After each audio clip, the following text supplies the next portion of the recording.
Good afternoon. We'll go ahead and call this meeting to order. At this time, if you could all join me in the Pledge of Allegiance. I pledge allegiance to the flag of the United States of America and to the republic for which it stands, one nation, under God, indivisible, with liberty and justice for all. Thank you. At this time, is there any public comment? Go ahead and come up. And it'll be the little red button at the bottom of that microphone. Green is go. Hi, good afternoon. My name is Tony Sumner. I'm the site manager for Imerys USA in Fernley, Nevada. We mine and process diatomaceous earth. We draw the material from the Nightingale mine, which is in Churchill County. And my concern today is to do with a giant solar project that's out there between the highway and our mine along Sage Hen Road.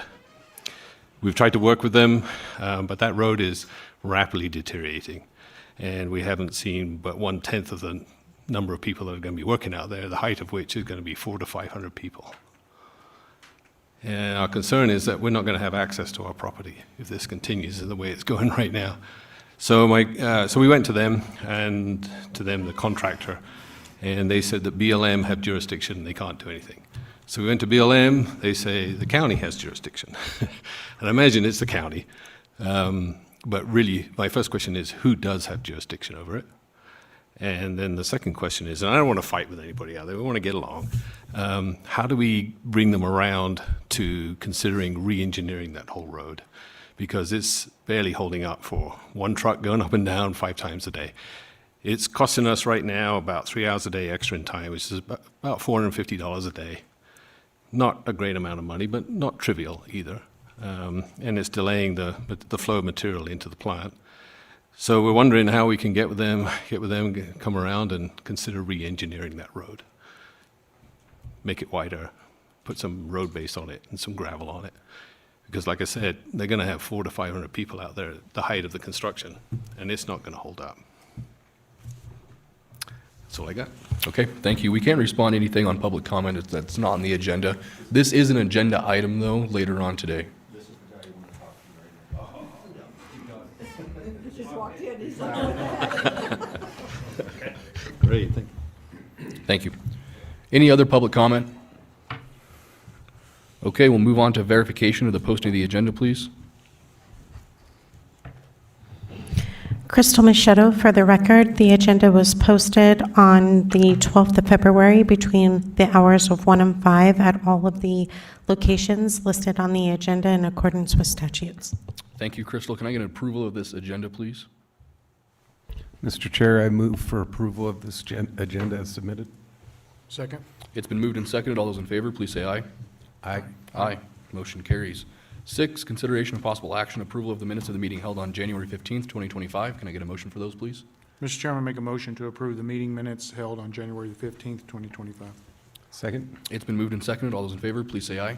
Aye. Aye. Aye. Motion carries. Our first appointment, 7A, consideration of possible action, update of current activities, plans, or actions related to the Bureau of Land Management, Carson City District. Is there anyone here to speak on this? There is not. We'll go ahead and skip that for now. Maybe they'll show up. We'll go to 7B, presentation by the Fallon Rural Family Medicine Residency Development Steering Committee on the progress and plans to establish a University of Nevada, Reno Rural Family Medicine program at Banner Churchill Community Hospital. And I'll turn the microphone over to Dr. Ted McDonald. Thank you very much.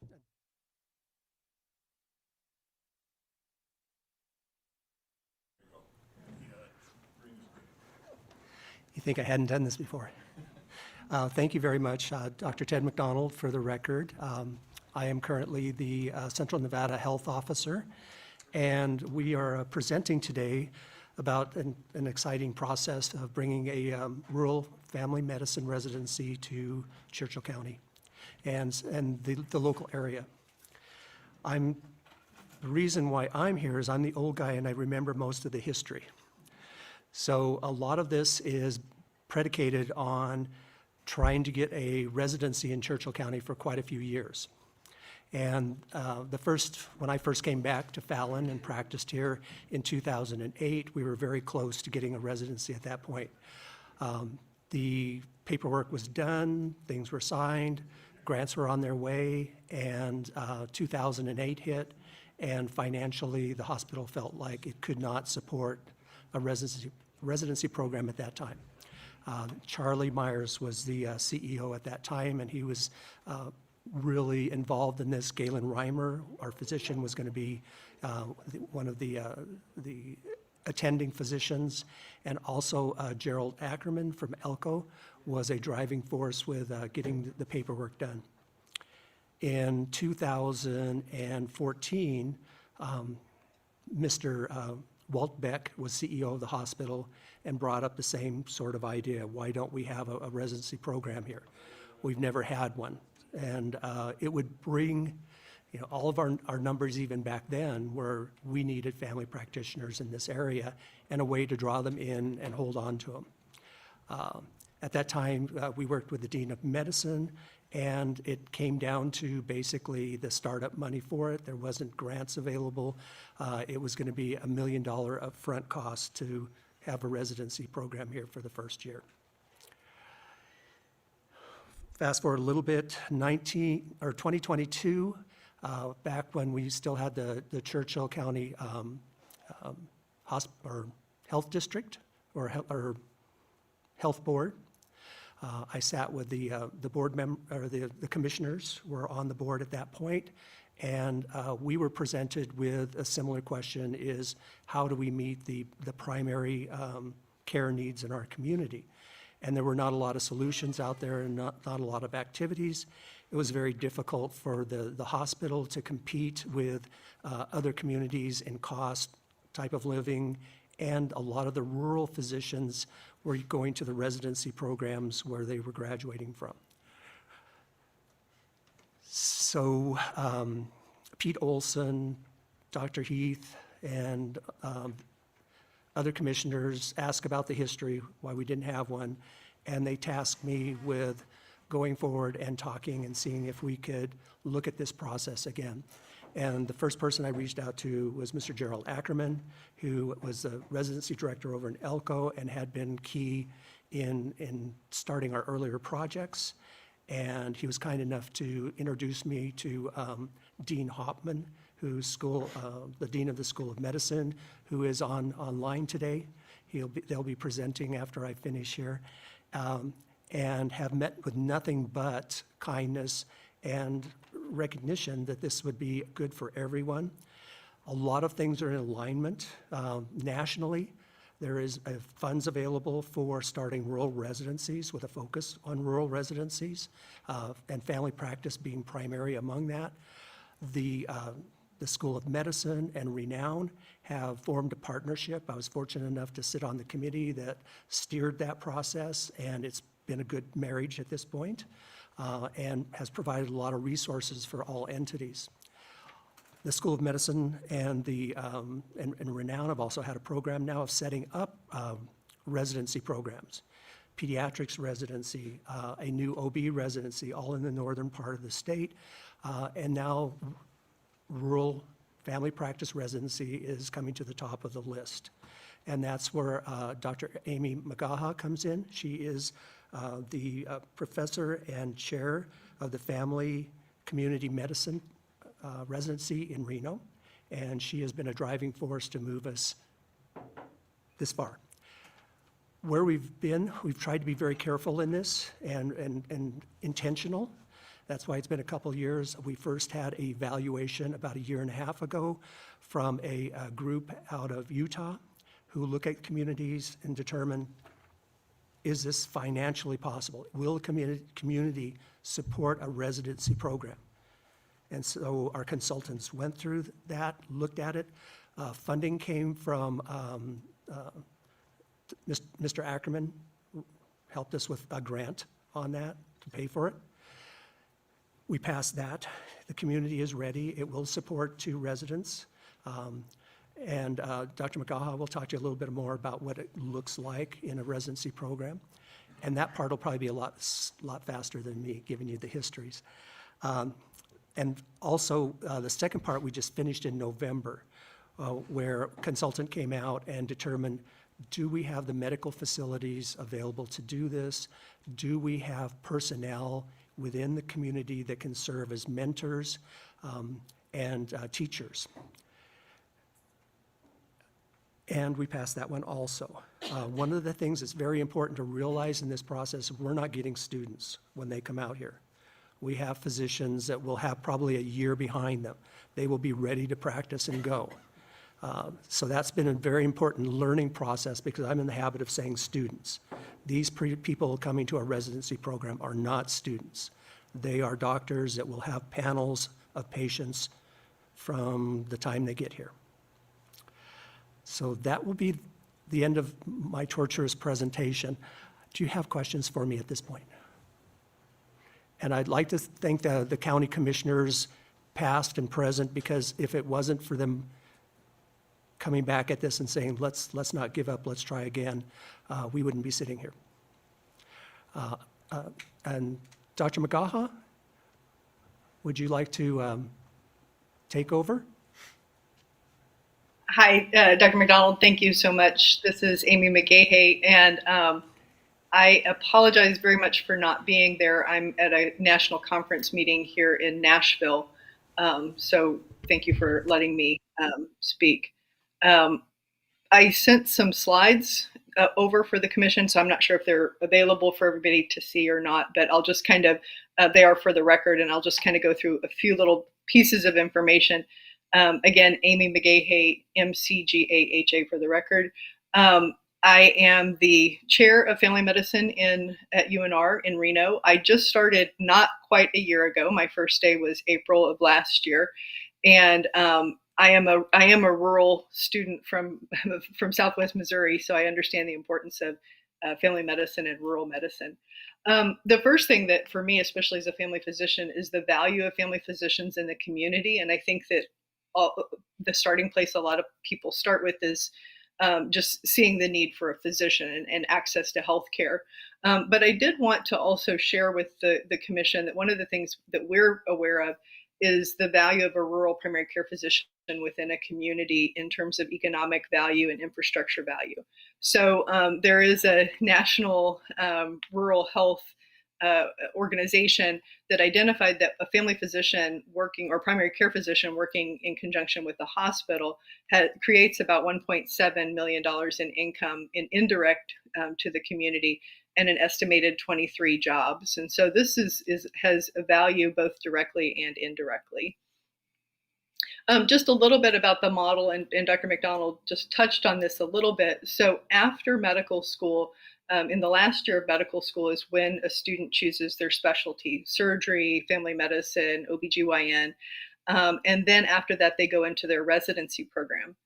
The training program for family medicine is 3 years. One of the really key pieces of family medicine training is this idea that they spend the last 24 months or the consecutive 24 months of their training in an area where they have continuity patients. And so those patients on day one are their patients, exactly like Dr. McDonald said. They will be seen, supervised by a faculty member like myself or my colleagues, but they are the patients of that resident for the 24 months. So the model that we're proposing is not the traditional 3-year program, but rather the first year at UNR in Reno, where they would get a lot of their subspecialty rotations and a little bit of experience under their belt, and then they would show up for their second and third year of rural training at the Fallon community. This provides a great partnership opportunity. As Ted already said, it's UNR. I also hold the chair position. I also hold the chief of family medicine for Renown position. So we have lots of different stakeholders. It's an opportunity for us to also work with the federally qualified health centers, any other group that might want to be involved around this. And we've had some initial conversations. Dr. McDonald already talked about the history of kind of where we came in terms of the background, but what's really helped us to make the leap right now is the commitment from Dr. McDonald, but also the engagement from Rob Carnahan and Dr. Aiken at Banner. We really appreciate their help and support. and then the knowledge that there are family physicians in the community who can now teach, because you have to have family medicine faculty to be able to support them. Dr. Hauptman is also on with us this morning. This afternoon, sorry. He's my boss, and when he hired me, Dr. Hauptman, that was one of the first things, the most important things he said, is that this is an imperative for us, is to expand our reach into developing some rural and programs. And so this is my highest priority, and he'll probably speak about that a little bit more in a minute. So what are the next steps? We've developed a timeline for what it would take to get to where we want to be.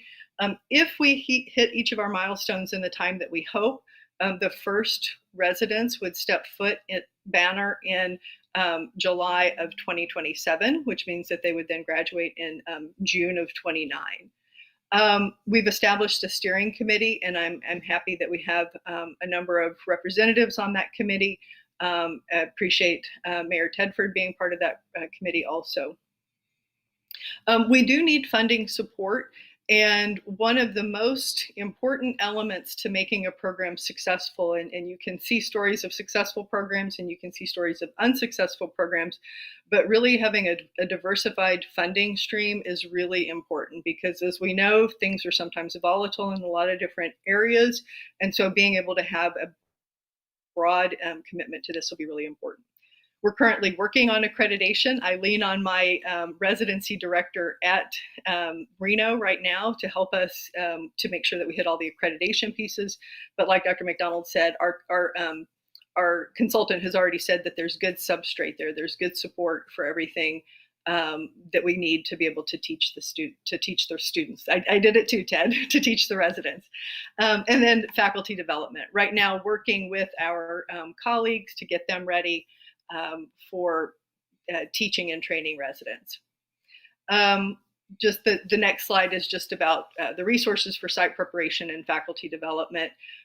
There are other questions like housing, because these are people who would live in Fallon for the 2 years of their training. And so making sure that they have things like housing and places to, just other infrastructure related to the clinic and whatnot. So the last slide I have there is just my contact information, and then Gerald Ackerman from the Office of Statewide Initiatives and the Associate Dean for Rural Programs. So an incredibly important person with knowledge to be able to help us with this. So with that, I'll pause and see if Dr. Hauptman has a word. Well, thank you, Dr. McGahey. For the record, Paul Hauptman, Hauptman, Dean at the University of Nevada, Reno School of Medicine. I think Dr. McGahey really stated the case well, as did Dr. McDonald, providing us with some historical context. At full maturity, the program would have a total of 4 residents. So there would be 2 in the second year and 2 in the third year. And the hope, of course, is that based on their experience, they will want to stay in the community and practice, or nearby communities, or at the worst, I suppose we could say, in other rural communities within the state. We have internal data to show that residents who complete their training following medical school in the state of Nevada have a 60% chance of staying in the state. If we are lucky enough to recruit one of our own medical students to be in the residency, that retention rate goes up to 80%. So we have to keep those statistics in mind, because really the intent is not just to have 4 residents practicing here, but to actually convert some of them into full-fledged members of the community practicing as an attending physician. Sustainability of funding is absolutely key. We did have a rural track in Elko. The county there provided some support, but the bulk of the support came from the hospital, and a business decision was made to withhold those funds. And so we were unable to continue the program there. And that's why we're really going to be increasingly focused on finding sustainable revenue streams, if you will, so that we can keep the program going and really make a sizable impact on the local community. So I appreciate the opportunity to share this with the commission, and happy to answer any questions Thank you guys for your presentation. Is there any questions or comments from board or staff?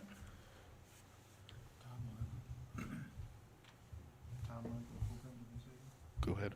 Do you have a timeline for the program when it gets started, or? Yes, so our timeline, again, if we hit each of our metrics, which we hope to, they're a little bit ambitious, but they're very doable, is that the first residents would start in Reno in July of 26. They would complete 1 year at the Reno program, then they would move to Fallon, and they would start July of 2027. And then, again, 2-year training programs, so they would graduate in June of 29. Thank you. And if I may, it turns out that initiating a new residency program generally takes about 2.5 to 3 years from concept to actual launch. And some of it is tied to accreditation issues, some of it to recruitment, development of curriculum, and so forth. The good news here is that a lot of that is in place, and we have already used our consultants and done a deep dive into what's needed, and the stars are really aligning. We're really excited about that. Any other questions or comments? Yes, Mr. Chairman, Jim Barbie, County Manager for the record. I'm gathering from the presentation that there is some kind of level of funding that you would be looking to the county for. Moving forward, and we don't have to go into that now, but moving forward, I would encourage you guys to reach out and set a meeting with my office, and we can kind of go through what that looks like so that we can at least have all the information possible for the commissioners to consider in a future date. Thank you for that. Anything else? Yes, Dr. Ted McDonald for the record. You've noticed that we've got quite a steering committee there, and I have requested consideration that should you or your representative like to be on the steering committee, so we have a representative from the county, we would be greatly appreciative of that, being involved in that. The meetings aren't onerous, and attending by Zoom is probably about 50% of the folks that work with us in the steering committee, and most of the committee is local. So we meet here for the majority of our meetings. Thank you for that offer. Any other questions? Okay, thank you all for your time. I appreciate it. Thank you. We'll move on to 7C, update on activities from the Churchill Arts Council and request for approval to disperse the support funding in the amount of $6,800 for the fiscal year 2024-2025 budget. Jim? Thank you, Mr. Chairman. Jim Barbie for the record, and I'll kind of start it off, and then we'll turn it back over to Ted because he's doing triple duty, double duty, whatever that is on these items. But I did want to draw out for clarity so we don't have confusion on folks. If you look from C to F, we'll be talking about community support programs and the requests for funding and the approved budget amounts for FY25, which is a different conversation than what you'll be having in the budget conversation tomorrow, which is budget approvals, in most cases, returning them back to 24 funding levels for 26. So what we're looking at today is basically their presentation, an update on how they'll be utilizing the funds in the FY25 fiscal year, and that is what these funds are referencing. And with that, I'd turn it back over to Ted. Commissioners, Jim, thank you very much for having me here. Ted McDonald, for the record. I am the current chairman for the Churchill Arts Council. I appreciate the fact that there's a long history of being considered by the county to be a contributor to the county, to economic development, to cultural enrichment. This is my first time coming in here and speaking in this way. I've had a couple good mentors who, Kirk and Valerie Serpa, were good friends, and they actually, Valerie really loved coming to these meetings. She enjoyed presenting. You can tell I'm a little bit more nervous on this. I'm a little bit out of my ballywick right now. In the information that I've provided, of giving an idea of how much money was set aside and and I'll give you an idea of what we've done with the money for the last season. We've had 2 outdoor events, one in conjunction with the community homecoming, the other just kind of a spring celebration. We've had 4 events inside the building where we've had a myriad of different performers. Our goal is to bring something to Churchill County that you probably wouldn't see here. We try not to stay with, country and western motifs. We try to shock people a little bit. But we also like to meet their needs by opening the facility more now to other organizations, whether it's a Johnny Cash impersonator or a local person that wants to do their music. It's available. Our goal in the last year has been really to open up the building. So we have a lot more events that are not designed to turn the art center into a event center, but to give people more of an opportunity to come in and just see what we really have in there.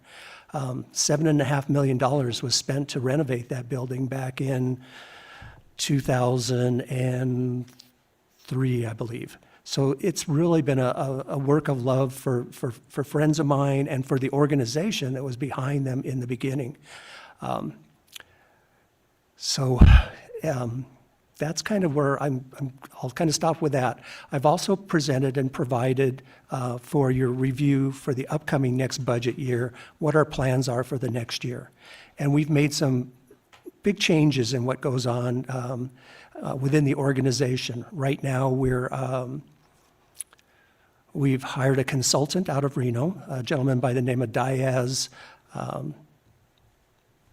I'll think of his last name here in a sec, Dixon.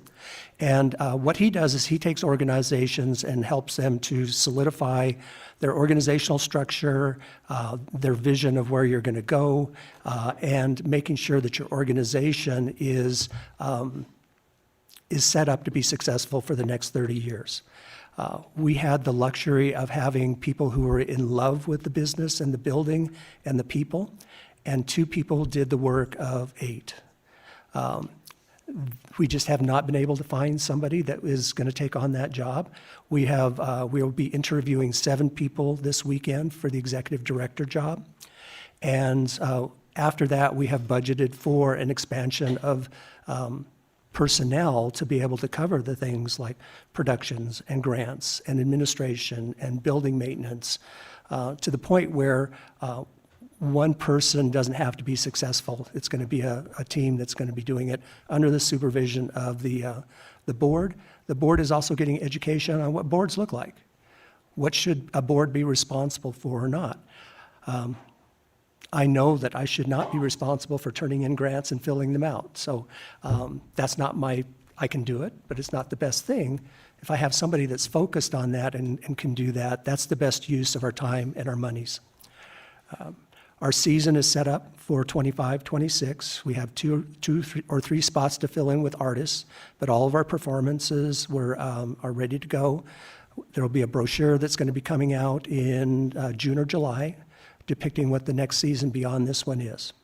So we've had a good season. We're looking forward to a better season, and our numbers by our exit interviews are showing that since before COVID, we probably had 12,500 people wander through the building.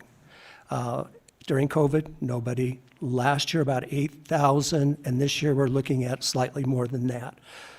We're hoping with the addition of the Abbey Agency, which is another change we've made, is that we'll be able to reach out to more people and bring more out-of-town people in, and also tease the folks in town away from their TVs on the weekend and come in and visit with us.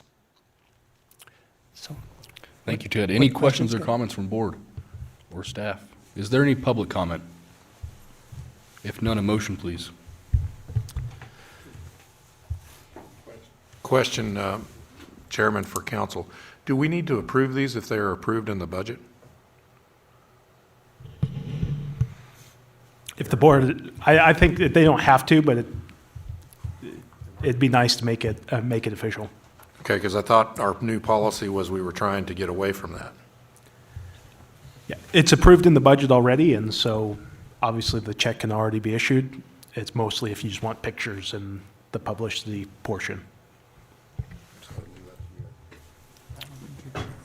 Okay, so no, yeah, well, if it's already approved in the budget, we'll go ahead and skip the motion. We'll just take a picture, Ted, if that works for you.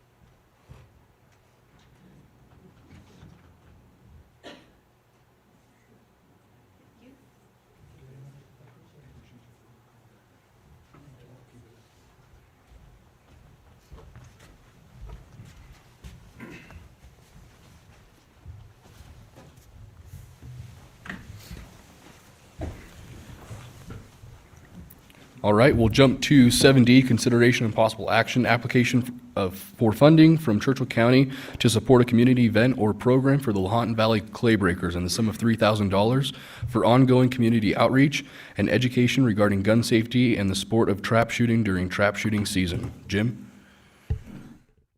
And I think we got folks here to present.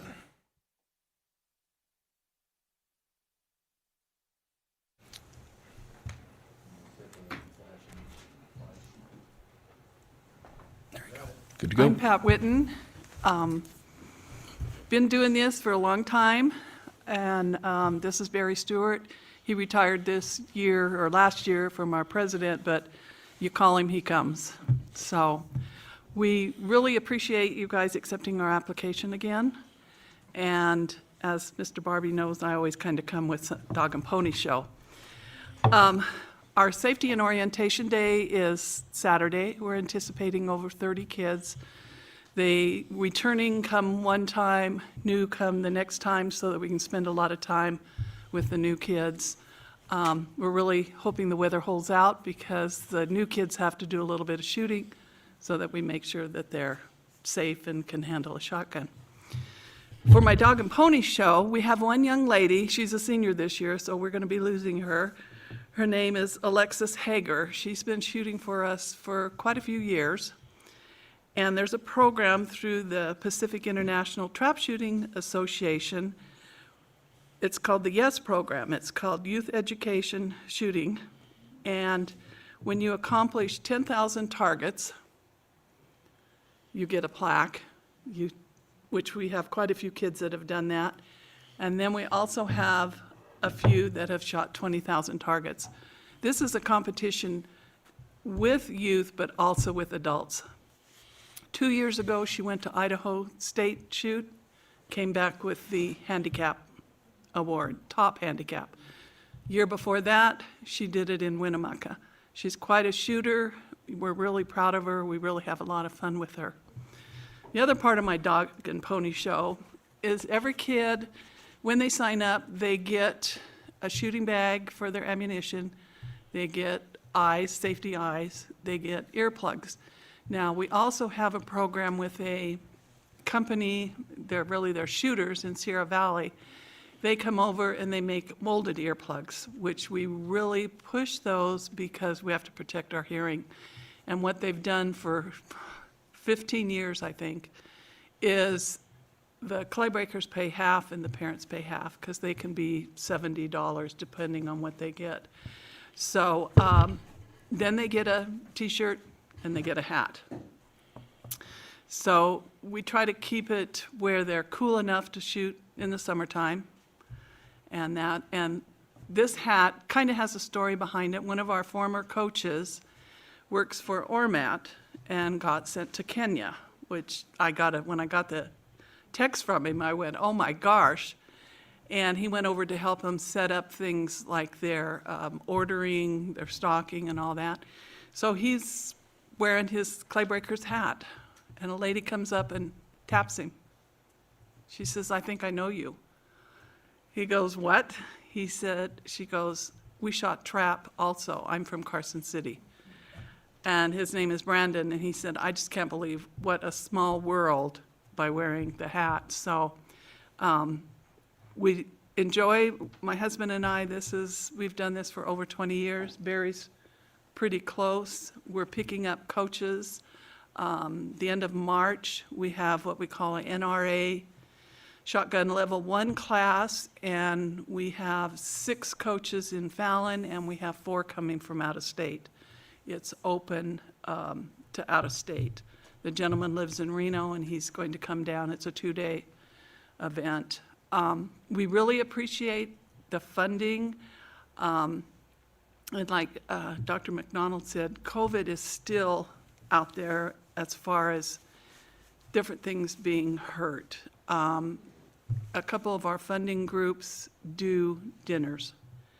And because that's the public, they couldn't hold the dinners. So they're starting to regroup. NRA, Rocky Mountain Elk, so they're coming back this year. And our kids help clean up, set up, and all that at this dinners. And this year there was a new dinner that we were approached to do, and it's called Bucks and Vets. It was a huge success. It went on at the senior center because it was their first year, and they're coming back. It's a program where they raise the money to take veterans elk hunting in Colorado, deer hunting in Nevada, and all that. And we really had a good time there, and they would like to have us back.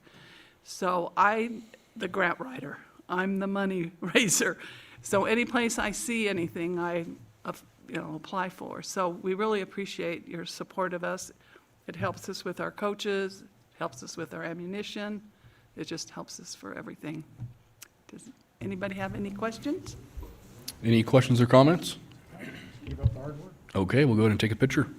All right, I was just gonna make one comment on the motion part. Not required to make a motion as long as you're approving the budgeted amount. My understanding is it is the budget amount for this one, but the next two, This one would need an approval. so. So this will be a miscellaneous, so could I get a motion for this, please? Yeah, Mr. Chair, I move to approve the dispersal of funding to the Lahontan Valley Clay Breakers in the sum of $3,000 from the fiscal year 24-25 budget. Second? It's been moved and seconded. All those in favor, please say aye. Aye. Aye. Aye, motion carries. Now we'll take a picture.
Okay, we're going to derail the agenda a little bit. We're going to jump back up to 7A, consideration and possible action, update of current activities, plans, or actions related to the Bureau of Land Management, Carson City District. And I believe she is on the phone. This is Lisa. Hi, Lisa. This is Pam in Churchill County. Hi, Pam. Thank you for calling. We are watching, but we cannot get on. Yeah, you had to get on the go-to meeting. So that's okay. We can do it.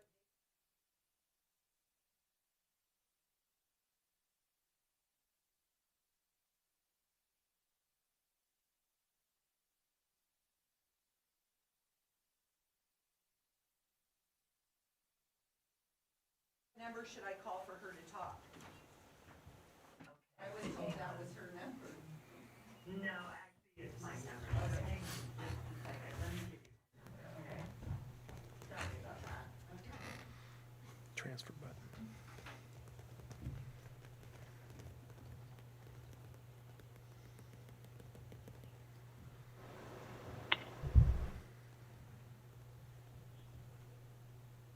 Okay, now, are you still there? Yes. Okay. Her number is 202 3.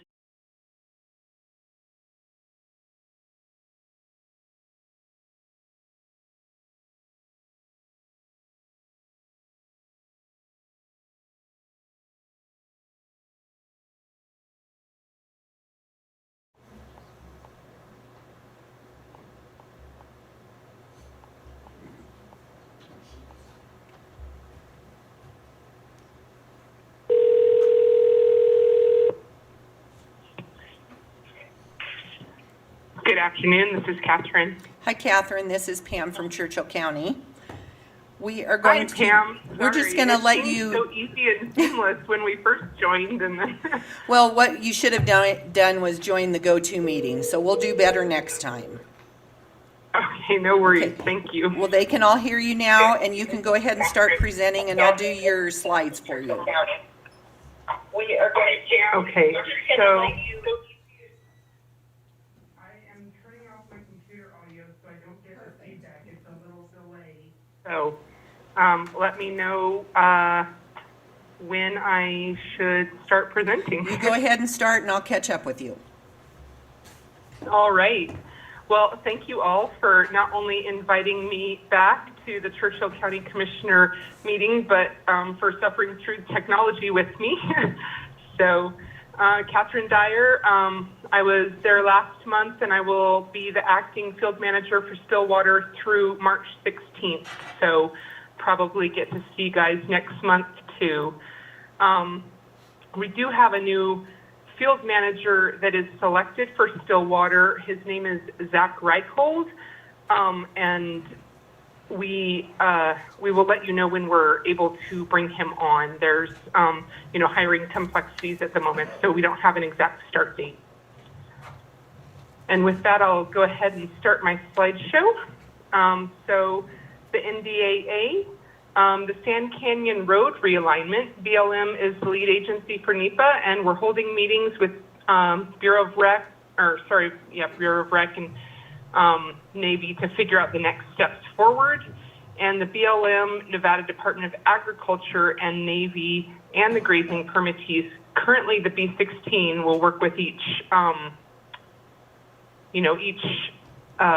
group as we go, meet regularly with the affected grazing permittees, continuing to work through an approach for addressing all of those grazing changes in the bombing ranges. And the BLM and BOR continue to work through the withdrawal revocation process for Churchill County's top 2 priorities. And that is complex. BLM is the cooperating agency for the Great Basin Pipeline realignment and state route, or is a cooperating agency for the Great Basin Pipeline realignment and the State Route 361 road realignment. And the next meeting for that is scheduled March 24th at 2 p.m. Next slide, please.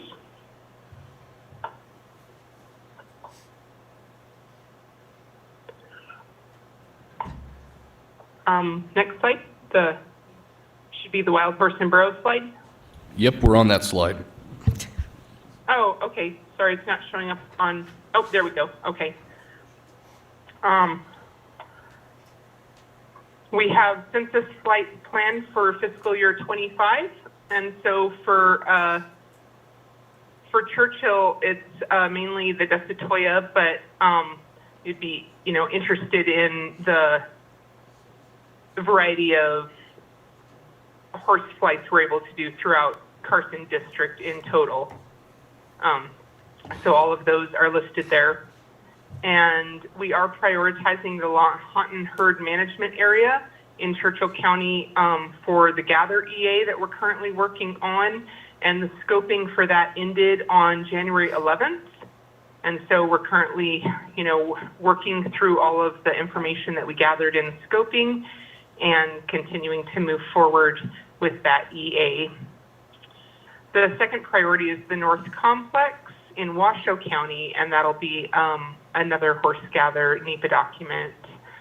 And the North Complex includes Flanagan, Dogskin Mountain, and Granite Peak herd management areas.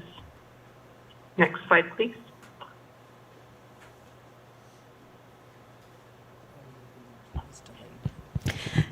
The YouTube is delayed. The slide is presently up. I'm sorry, I didn't understand what was. We're on said that there. slide. Go ahead. Okay. So the Greater Sage Grouse Amendment update. As you guys know, we received over 38,000 public comments and prepared the proposed RMP amendment and final EIS. On January 7th, the 60-day governor's consistency review closed, and through that, the state of Nevada did not waive appeal rights, and so Nevada BLM did not sign a record of decision. Nevada will continue to operate under the 2015 Sage Grouse Plan with the 2022 maps as we all continue to find the best path forward. And the Washington office is the lead office for this project, and my understanding is out of the 10 states involved in that effort, only 2 of them did sign the records of decision. And so there's a fair amount of work to be done still to find the best path forward in that effort. Next slide.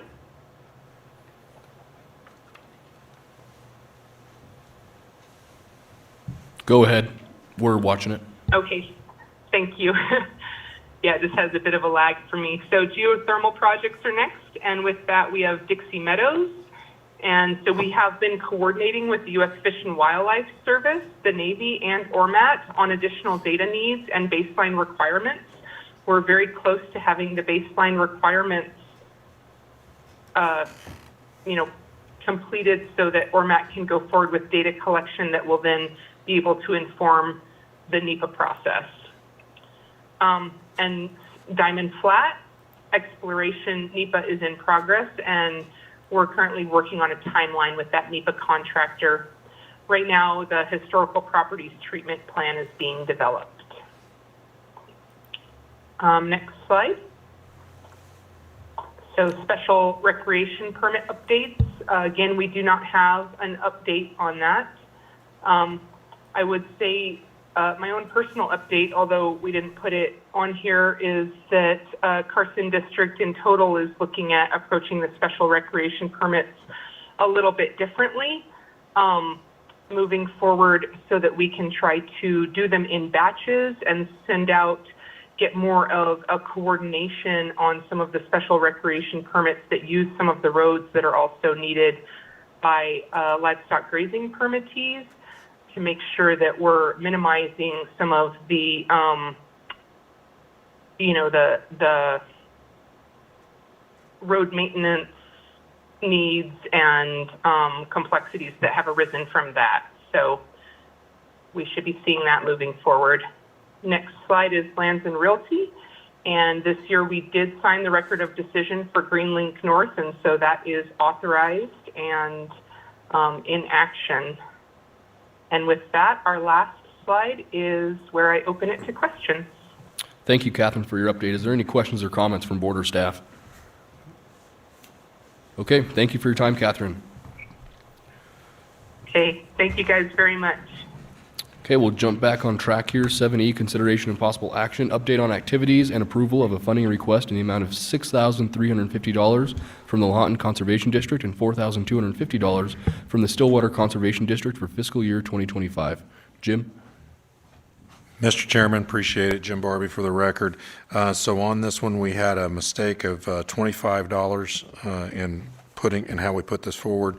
So instead of $6,350, it should be $6,375. And so we'll need the motion to reflect that updated correct amount, and then the 4250 is correct. And then with that, I'll turn it over. Hi, I'm Christy Sullivan with Lahontan and Stillwater Conservation District. This year, whatever year, we have a Lahontan new logo designed by Carmen Schenk, and for Stillwater, we have a new logo designed by Linda Brown. We have 5 elected officials on the Lahontan Conservation District Board. This year, we have Miles Ghetto as our county representative. We have Eric Blakely for Stillwater Conservation District. I'm going to discuss what both districts have in common, that we work together, and then I'll just go into Lahontan's. So for both districts, the Lahontan Conservation District meets every Tuesday, or every second Tuesday of the month, and then Stillwater meets every other Thursday of the month. We had our elections this year where Marina Hesser is 40 years on the board, so we gave her a special plant and plaque for her dedication to the district. Lahontan and Stillwater both donate money to the prizes for the poster contest, and Lahontan, the winners this year, was the same family members, the Chapels, so they each received $100 from the district for their poster contest, and it was second to third grade, and for kindergarten and fourth grade. So those are it was really, really good turnout for the poster contests. Another thing that they are joined together with is the Carson River Workdays, and that's where we invite approximately 350 kids out to the Frey Ranch, and they do 5 different stations. For instance, the Carson Watershed and the importance of soil and the water cycle. And then we feed them, we do a barbecue, and NRCS supports the districts in helping us barbecue those hot dogs for the teachers and students and volunteers. We have the scholarship from the Nevada Association of Conservation Districts that we help with our baskets that we do and their annual meeting, which raised $1,500 this year for their scholarship fund. They both have the Lahontan and Stillwater both have a equipment program that they offer to the cooperators, and that we've sold equipment this last year for the Stillwater Conservation District, and then with Lahontan Conservation District, we purchased a new no-till drill. So that's very exciting news for both the districts. Now I'm just going to talk about just Lahontan Conservation District. We applied for a funding through Carson River Subconservancy, I can never say that word, district, and which was for $32,700, and that is for clearing and snagging the river. We're just getting completed with that, so we'll be turning in all the billing with that. And we work with TCID to help us clear the river under the bridges, the 95 bridge, the 50 bridge, and the Bafford Bridge is where we do the work there. So we have some exciting news that we went with the Fallon Greenwave Plant Systems class, and we applied for a grant, and that is to get wine barrels to be cut in half so they have their own, with soil and fertilizer, so they have their own designated place to plant in their hoop house. So we got, that was a total of $19,000 for the project cost, and local share, which is Cheek Construction, helped us, and he donated some money, which was $9,750. And then the state gave us the project for the cost for the grant was $9,500. So we're working with them this year. Also, the plant material or plant systems class to do the Lahontan tree sale. So this year is going to be different, and we'll have a new order form, and it should be, we're really excited to do that because then they can help me do all the tagging of all those trees. So they'll be involved with doing that. And then I'll have a place to put all the trees. So we also did applied for a grant with the Nevada Urban and Community Forestry Program, and that is to plant trees at the Churchill County High School for the students to have a place to go and sit under some shade. We're wanting to purchase some shade, and that's just to help with the students be more involved outside instead of sitting in the lunchroom. They'll do container plantings, and then plus also those trees that they plant this year will also go for the tree sale next year. So then we'll be introducing local trees to be grown and acclimated to this weather in Fallon. So it's not purchased out of state or in Carson. So that's a good thing. Another thing that we offer as a program that we do is Snapshot Day, and that's with the River Wranglers. We work with the River Wranglers in that, and that's where they test the water. We take the students out there and they collect water, and then we take it to the sample place, and they give us the outcome of the sample. They've been doing that, I think, for like 30-something years, 30 or 40 years. We do donate $250 to the Range Camp Youth Camp, and that's in McGill this year, and that's around Father's Day. So that's where they go and they focus on, they teach kids how to camp and survival and plants and animals and different types of things like that. So that's a really good program that we help with that. I also monitor the Rambling River Estate. That is the Frey Ranch, and that's anything that they do with the building codes. I go and I monitor it, and then I give that to the state, in which this year I'll be doing the sign for the easement out on the highway. I'll be working on that too.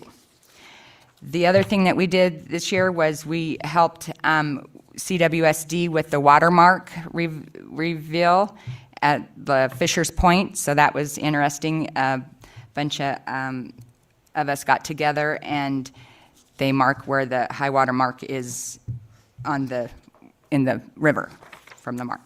Then another thing that we do is the weed spray class, where we offer people in the community to come to a class. We tell them about the safety and how to use 2,4-D to combat their weeds on their property. And we usually have every week 15 people, and that goes all the way every week to June, because it's too hot after June to spray 2,4-D. So that is an interesting class. Sometimes we've been doing it now. When COVID was here, we were doing it inside their vehicles, but now that that's over, now they have a new building out there on the highway, so we have a lot of room for lots of people to come and join us. We also helped with Sue Frey and the Churchill County Farm Bureau, and to feed the 500 class students for the Ag in the Class. We just helped get those hot dogs and cooked up and delivered to all those kids, and that was good. She was very helpful. But I want to give a good shout out to Katie McGowan, I believe I said that right, for helping us find the honor students for the Churchill County High School to help in that crusade. We also have the website for Lahontan and Stillwater Conservation District that I did this last year, and that's lahontanconservationdistrict.com. So if you guys ever get a chance, go and look at that website. Okay, thank you. Is there any questions or comments from board or staff? I had one, Mr. Chairman. Just out of curiosity, why are the programs not tied back to the Ag and Natural Resources programs at the high school? What do you mean? Like FFA and... Why aren't they? Yeah. Well, because FFA is their own group, so Lahontan Conservation District reach out to the plant systems place because they are needing some funding. Which is for a the- class, right, at the high Yeah, school? yes, which Okay, is I'll a- talk to Tim, but by state law standards, that's an ag, science, natural resources, and should be all-inclusive. But I'll follow up with Tim. I was just curious. That's by state standards? So what do you- Courses, so courses that are taught, I'm sorry, I'm diving into my old hat. Courses that are taught in certain areas in terms of career and technical education are inclusive of agriculture and natural resources, and so those would be agriculture classes. But I'll talk to Tim. May I answer your question? I think if I would have read this to you, it's Career and Technical Education, CTE You're correct. course. That's under the agriculture systems. Okay, and it's the opportunity for students to earn skills certificate, potentially college credits? Based on state standards that are approved by the state. Yeah, plant systems introductions, yeah. Is under the agriculture theme. And advanced leadership. Correct. Which the advanced leadership is FFA for the state by state code. Okay, so what do you want me to do? Nothing. I was just asking a question. I was trying to understand. That's why I kept saying I'll talk to Tim for clarity. Okay. Yeah, thank you. Okay. When is the tree sale this year? It will be May 3rd, May 3rd. And Yeah, when are and- order forms due? April 17th. April 17th, yeah, that's tree sale. And when will you have those order forms ready to go? On the 27th, Of this month or Yep. next? because their class is going to get back to me with their form too, so we'll put them together. Gotcha. Okay, thank you, Christie. Thank you. We'll go ahead and grab, or a motion, please. We got to amend this. Mr. Chairman, I'd like to make a motion to approve the dispersal of funding to the Lahontan Conservation District in the sum of $6,375 for the fiscal year 24-25 budget, and to the Stillwater Conservation District in the sum of $4,250 from fiscal year 24-25. I'll second. It's been moved and seconded. All those in favor, please say aye. Aye. Aye. Aye. Motion carries. We'll go ahead and grab the picture real quick.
Okay, we'll jump to 7F, consideration and possible action, update on activities and approval of a funding request in the amount of $4,250 for the Churchill County Junior Livestock Show for resources and education opportunities in fiscal year 2025. Jim?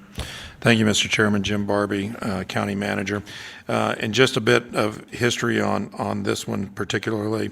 The Churchill County Junior Livestock Show was basically reformed 3 years ago. What had been the County Extension 4-H show, the State Extension Office no longer wanted to manage that show and basically gave the county an ultimatum that the county needed to step up and take it. So through a public meeting process, the county commission directed that show to be managed by the county manager's office with the county manager or a designee of the county manager serving as chair of the cell committee. These fund requests actually go to the Churchill County Junior Livestock Show Foundation, which is the funding component of the show itself. And so there's somehow we made a clerical error in the budget that was approved was $3,400, which should have reflected $4,250, which was a 15% reduction in their funding from 24, which was $5,000. And so we would be looking to ask that you fund it at the $4,250 level.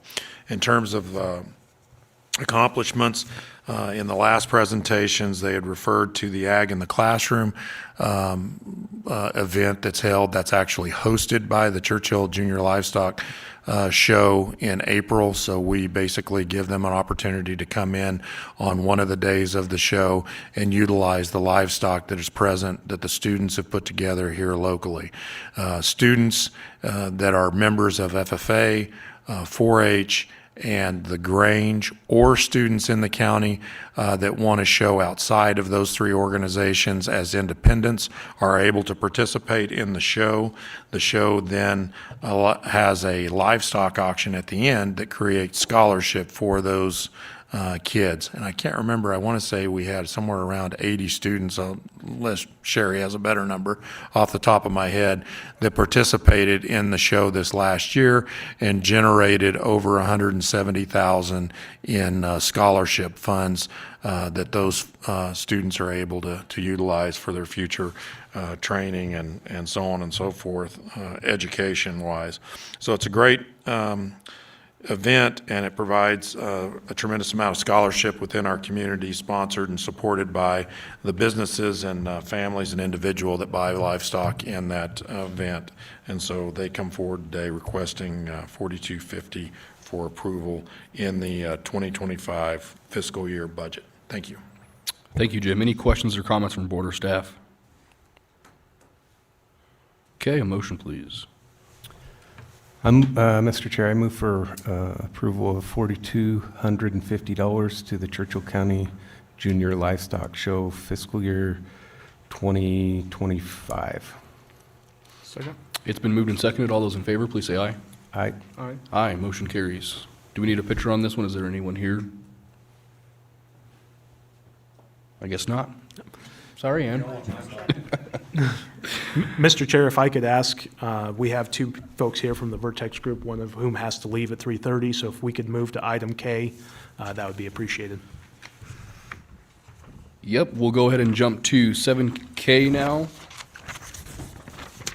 Consideration and possible action, approval of an extension to or amend of a real estate purchase and sale agreement with Vertex Fund 3 for 2 parcels of land located on Coleman Road, Fallon, Nevada, APNs 008-301-11 and APN 008-301-12. Joe, you want to go ahead and take this one? Thank you, Mr. Chair. I'll go ahead and get started. There's a substantial history set forth in the agenda report. I will just give you the highlights. On April 7th, 2022, this board approved a purchase and sale agreement with Vertex Fund 3 for properties on Coleman Road for development. They are designed for multifamily apartment construction. There was a tentative map applied for and granted during the early part of that agreement. However, our agreement set forth a period of time of approximately 15 months for an entitlements to be completed. That ended in July of 2023. The county and the developer worked on an amendment that ultimately got signed in June of 2024 to address the timeframes and how this project would move forward.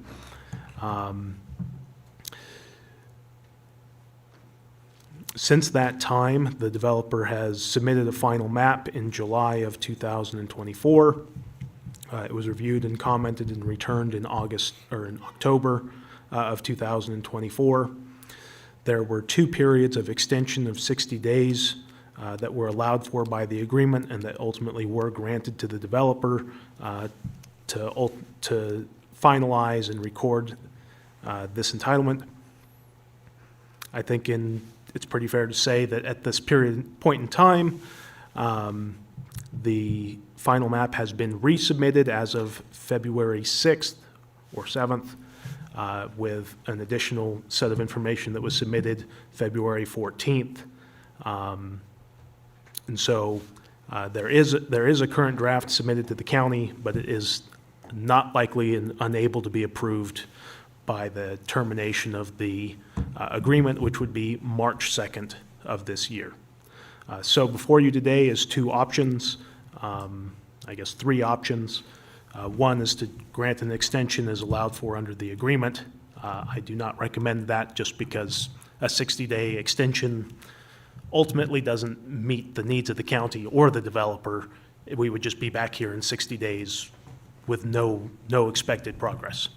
And so instead, you can move to not grant an extension. At that time, we'll wait for the agreement to lapse on its terms, send her a notice of default and et cetera under the agreement.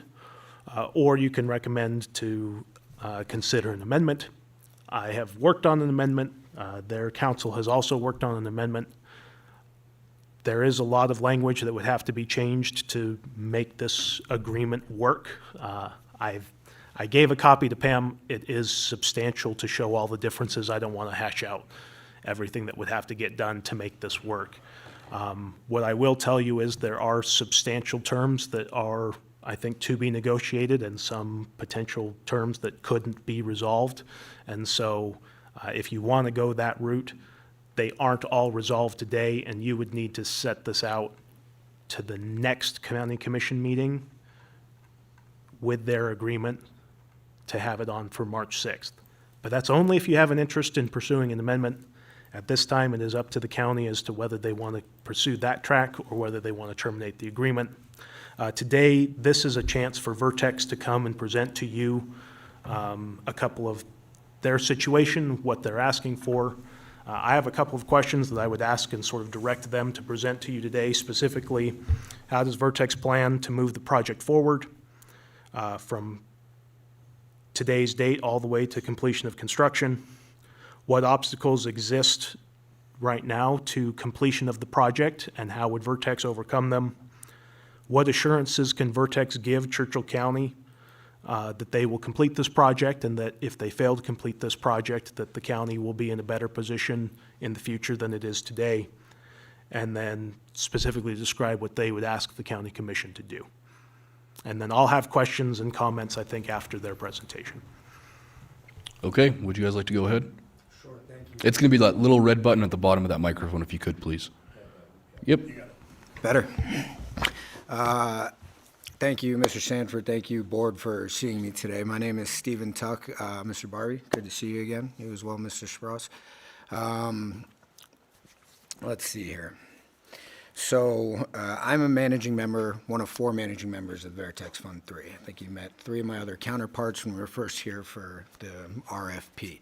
I'd like to start off by apologizing for being slightly overly optimistic, I think, on our entitlement periods.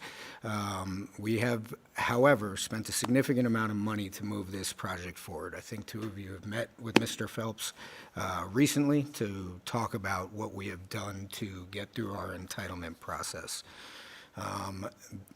We are at the 1 yard line of that. I think we've come pretty dang close to doing everything we can do in the entitlement process as far as getting our applications in, and we have been working hard towards that end. I also own a company called Tuck Development in Denver, Colorado. We're based out of Denver, and in 2025, I will manage roughly $30 million in construction. Lonnie Phelps has been a civil engineer for the last 25 years and entitled properties between New Mexico, Colorado, Arizona, Montana, and we're working on Nevada. Matthew Hurley, another one of our managing members, is a contractor and long-term colleague and friend of Lonnie Phelps, who has taken raw dirt to finished product in Colorado multiple times. I only bring that up because it seems to be in question that one of the questions on your mind is, are we capable of bringing this project to fruition? I say that to tell you that we are. The entitlement process is notoriously one of the most brutal elements in the development process. And so we are excited to be towards the end of that. Now, to some of Mr. Sanford's questions, which I'm going to have to ask you to repeat all of them, I didn't remember them all, but a rough timeline. So I cannot guarantee you what outside agencies are going to do with their timelines. So part of this agreement, which I don't recommend we hash out today, that's why I have counsel and you have Mr. Sanford, talks about that. We have the TCID, the Tahoe Carson Irrigation District, we have the BOR to deal with, and we have NDEP. Our BOR submission has gone in. The TCID application kind of runs concurrent with that. They need BOR approval to write us the letter. It's my understanding that Mr. Hines signed the NDEP, I think we got that today, to put in that submission. Those are the outside agency approvals that we're going to need to get this project done.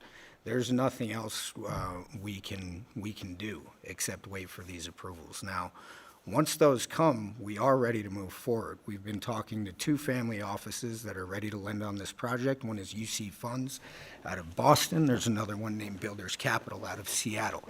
We are a lendable, capable group that have delivered products over the years. We are working with the GC as well as Gurdon Box Manufacturers out of Idaho that specialize in the product that we presented to you almost 2 years ago.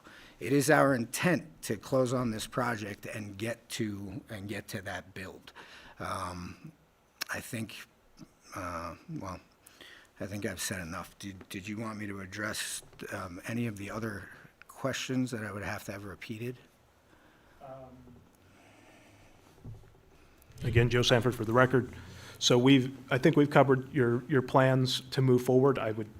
I think it'd be helpful to hear timeframes on what exactly that looks like from now till then. Sure. And I understand that you have, you can't guarantee that obviously BOR is subject to our new administration, and there's potential that they could say we aren't doing approvals for 6 months. But if we go off the standard response time that has historically been there and historically you tell me you've done, what timeframes are you expecting from those agencies, and what timeframes are you expecting for approval, to start construction, to grade the project, to build phases, everything that you need? And I think 6 months is a reasonable request, and NDEP and TCID do not worry me. BOR could be 3 months, but if it's 6 months and 1 day, that's my concern in giving you guys a drop dead. We've spent this money, and this is completely out of our wheelhouse, how long they take to approve. What I do know is that and forgive me, I'm not a civil engineer. I'm going to need Mr. Phelps here, and he apologizes wholeheartedly for not being here today, and unavoidable conflict that didn't allow him to. And I would like him to speak more intelligently as to what kind of BOR approval we are requesting here. There are different types, and it is my understanding that this is not a matter of if it gets approved, it's just a matter of when. But I would like to hear him. I'd like to have him give you a more detailed explanation as to why that's the case. So I don't think that's unreasonable. 5 months, 6 months, it's an arbitrary number to me. It's really when are they going to approve it? Now, If we work off the assumption we have that in 6 months and we have our final map approvals, we can start on architectural plans with Gurdon. We can start on engineering plans. I think those will take, I'm going to say 90 days, and I would ask for 4 months for a little bit of grace period there if we're going to put a deadline on when these building permit applications need to be submitted.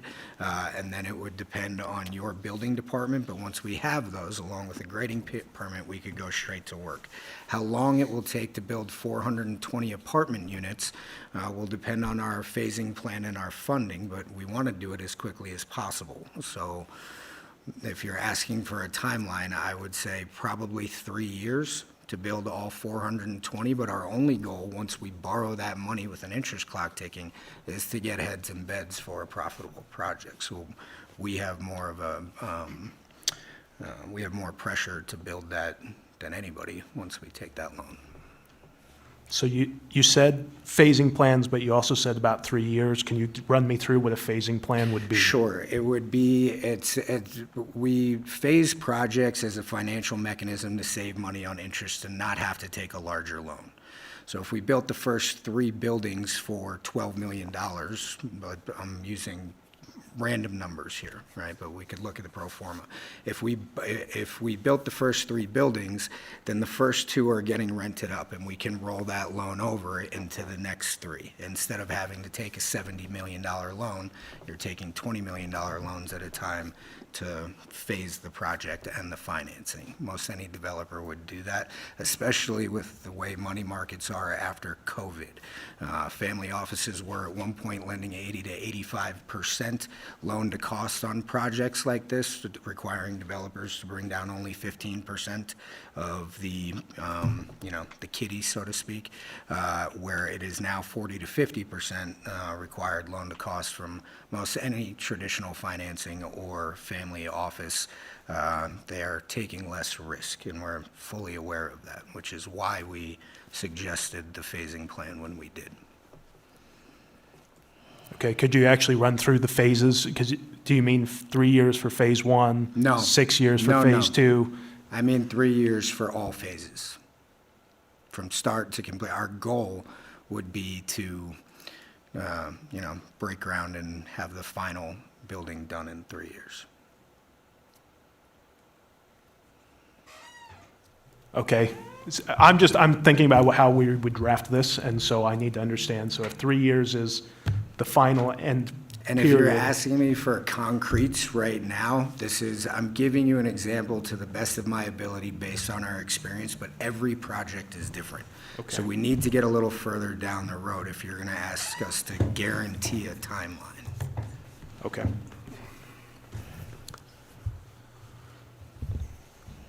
This is Chris Sprouse for the record. I have a couple of questions. When you talk about phasing these out, I'm assuming that the entire infrastructure for the project is going to be part of phase 1. Is that correct? It can be, but not necessarily. So we would build the entire infrastructure needed for phase 1 as well as the inroads for phase 2 and 3. So we would build the road to get to the next one, but we might not necessarily bring in the utilities for the next one. It's really a matter of how far can we stretch that dollar, right? So if we have $10 million allocated for phase 1, how do we get the most amount of beds out of that? And that doesn't always mean we're going to bring all of the infrastructure in at once. Okay. I only ask because if the economy takes a turn and phase 2 or phase 3 or phase 4 doesn't happen, at what state is the infrastructure going to be? What is going to be left with? What's the county going to be left with in terms of infrastructure? Whether it's only half built, we were looking at using a portion of this to eventually create a loop, and now we can't. What kind of assurance would we have that at least the county portion would be completed as far as the first phase, whether that's the main lines going down Moody or things like that? Understood. I'm not, I don't think I'm prepared to answer that entirely today, but I understand the concern. Okay. Yeah. My second question is, since the inception of this project, the county has always been told that this project is fully funded And something you said today kind of triggered that, and it says you have a couple of firms that are interested in funding this Not project. interested, ready to fund. And Okay. so we are lendable, and if anybody ever told you we were fully funded, it didn't come out of my mouth. I don't have $60 million ready to go to build this project. It was always going to involve a bank and was part of the negotiation with Mr. Sanford and that Dessler's. But I remember sitting there and saying, hey, we have to go to a bank, and like part of the original development and special land use agreement we had put together wasn't gonna fly because I couldn't get a bank to bite on it. And I understand, I wasn't expecting you guys to stroke a check for $90 million. Yeah. It was just portrayed to us that funding was in place, whether it was through a lender or, whatever mechanism you use. Yeah. So there's assurance to the county that there is a vehicle to fund this, should this move forward. Is that correct? That's correct. Well, let me go back. We have borrowed from these two lenders before. We know we are qualified lenders. They have seen this project, they have seen the pro forma.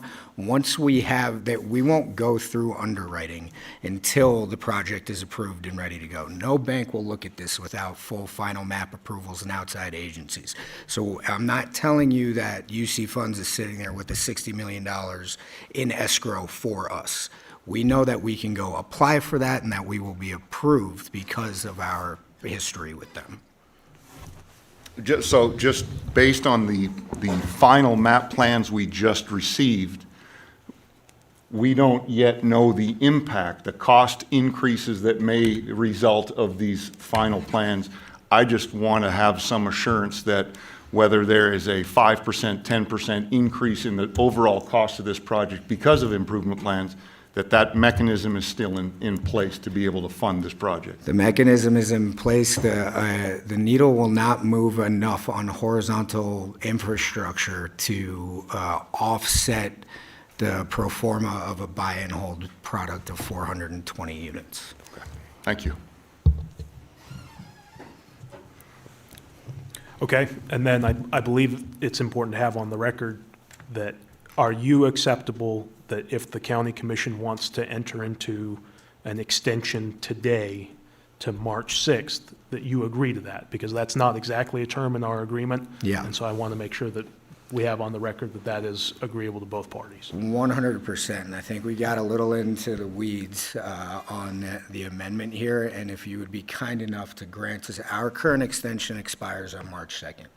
What I would like to ask is for an extension until March 6th to give council and us and you time to look at this pretty complex document without having to rush into it.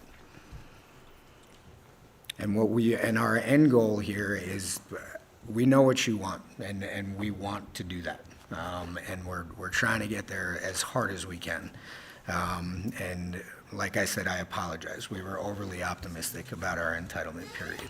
We are at the end of that, and we would just like the time to get to the end of that and keep going to work. Any other questions or comments from board or staff? I have a couple questions. I'm a new commissioner. I'm still getting up to speed on this project. It has been a lengthy project with no production. So the batteries are almost wore out on this clock. So can you speak to some other projects that you've done in the area?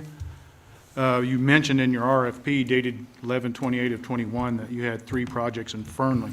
Can you speak to the status of those projects? I think they're Sherwood Village, 600 West Main, and Creekwood. I can speak to those. I would also like to point out that Fernley and Fallon are not a fair comparison.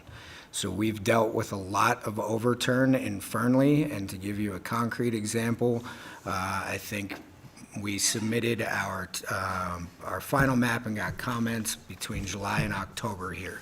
In Fernley, at one point, they took over 12 months just to give us comments, and then we were presenting to a different planning commission. And so, to answer your question, we have a final map. Well, we did not, let me go one by one here.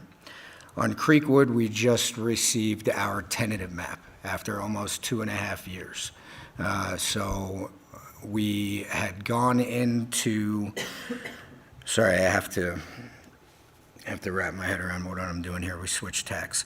All right, so on Creekwood, we submitted our final map. The master plan had said, hey, we're asking for more density. We want more apartments here. They had, I think, 270 doors per acre slated on the tentative map. We asked for, or on their master plan. In our tentative map, we asked for 250. They said that's too many. So we went back and redesigned per Planning Commission's recommendations for, I believe, 200. We went in for a second Planning Commission hearing in which they said, we'd really rather see 150. This combined with the multiple months for just a round of comments made this a brutal process. And we've suffered that on all three projects.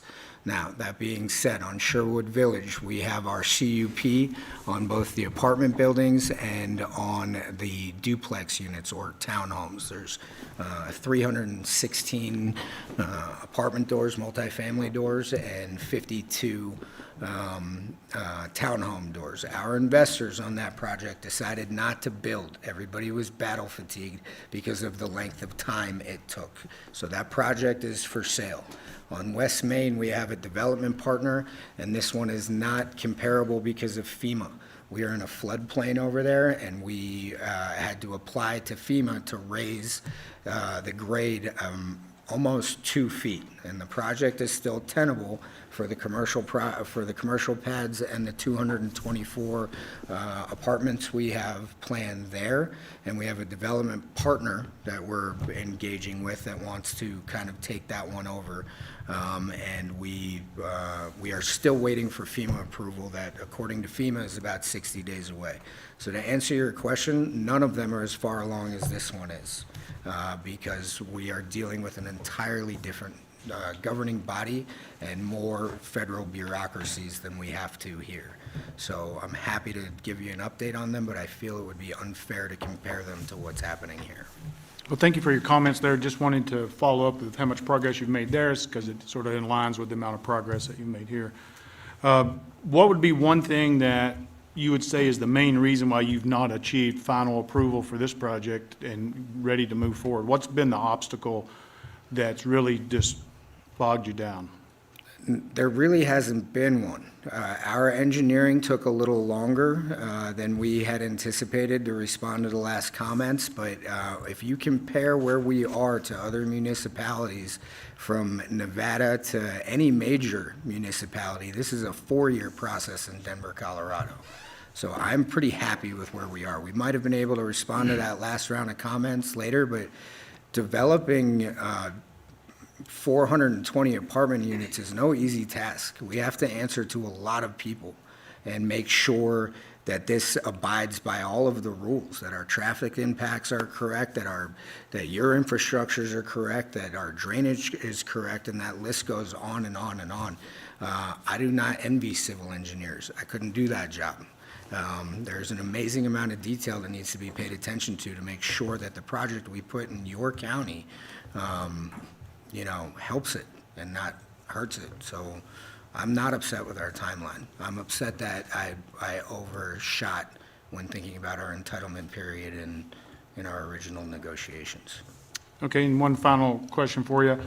You mentioned you were a managing member of the company.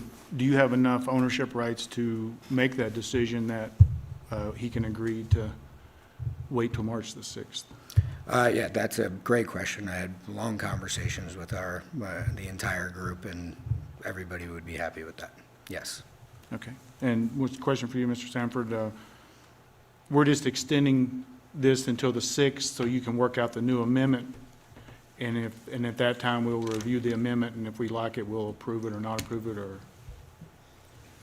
Correct. So basically, all we're doing is moving if you were inclined in this direction, you'd be moving the termination date from March 2nd to March 6th. And then we would either have an amendment ready for you to approve, and if you approved of that amendment, then you would be there. If you didn't approve of that amendment, you'd be at the exact same position you are today, where if you could choose not to extend it further. And then, no matter what, there will be an amendment here for us to look at on March the 6th. What happens if we don't have a good amendment by then?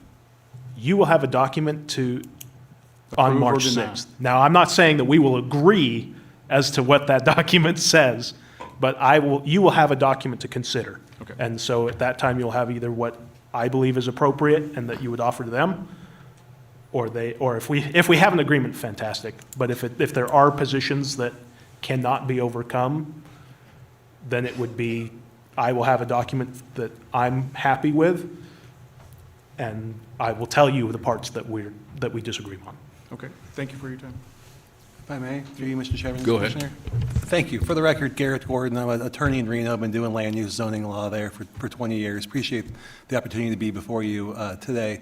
It's been a pleasure dealing with your council for the last 4 days over a holiday weekend. I do think we can come to an amendment together and bring it back to you on the 6th. We have a few sticking points, but I think we can get there. I mean, I think it's fair to say that this company has invested close to $1.8 million so far, so they have a vested interest. They've gotten pretty damn far. They have a final map sitting with your staff right now under review, and their engineer is prepared to address any comments. When I looked at this, I didn't work on the original contract, but I usually tell clients that a tentative map takes 6 months and a final map takes 9 months. And so I do think the entitlement period here, 6 months, was optimistic, but maybe not necessarily realistic. So I'm happy to work with your council and bring you something back, and would really appreciate the opportunity to do that and be back before you on the 6th. Thank you. Any other questions or comments? Go ahead, Matt. I just want to make sure for the record that if we don't like the agreement, we'll still have the option to terminate. Absolutely. All you're doing today is moving the current time period from the That's fine. I 2nd just wanna make to the that 6th. And clear. I mean, I think that that's a good question, to ask of them as well, that their interpretation is we're only moving that day and we're not agreeing to anything beyond that.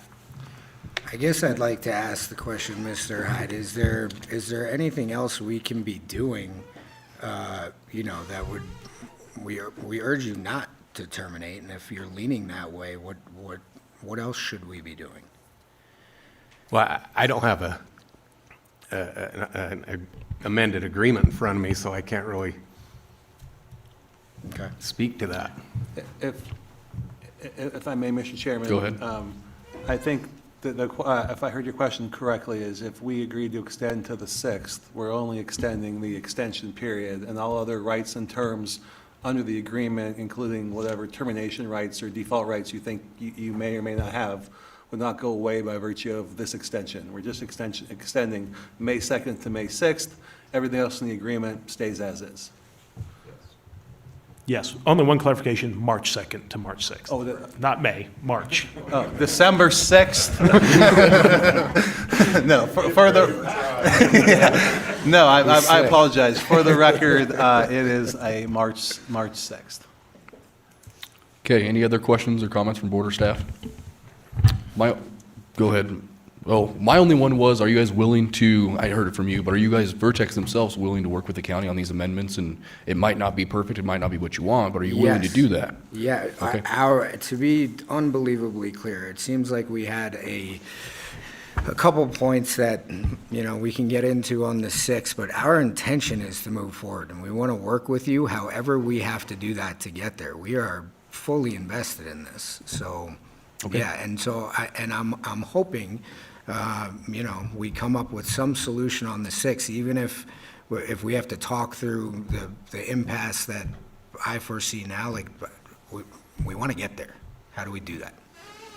Okay, thank you. Any other questions or comments? Is there any public comment? No. A motion, please.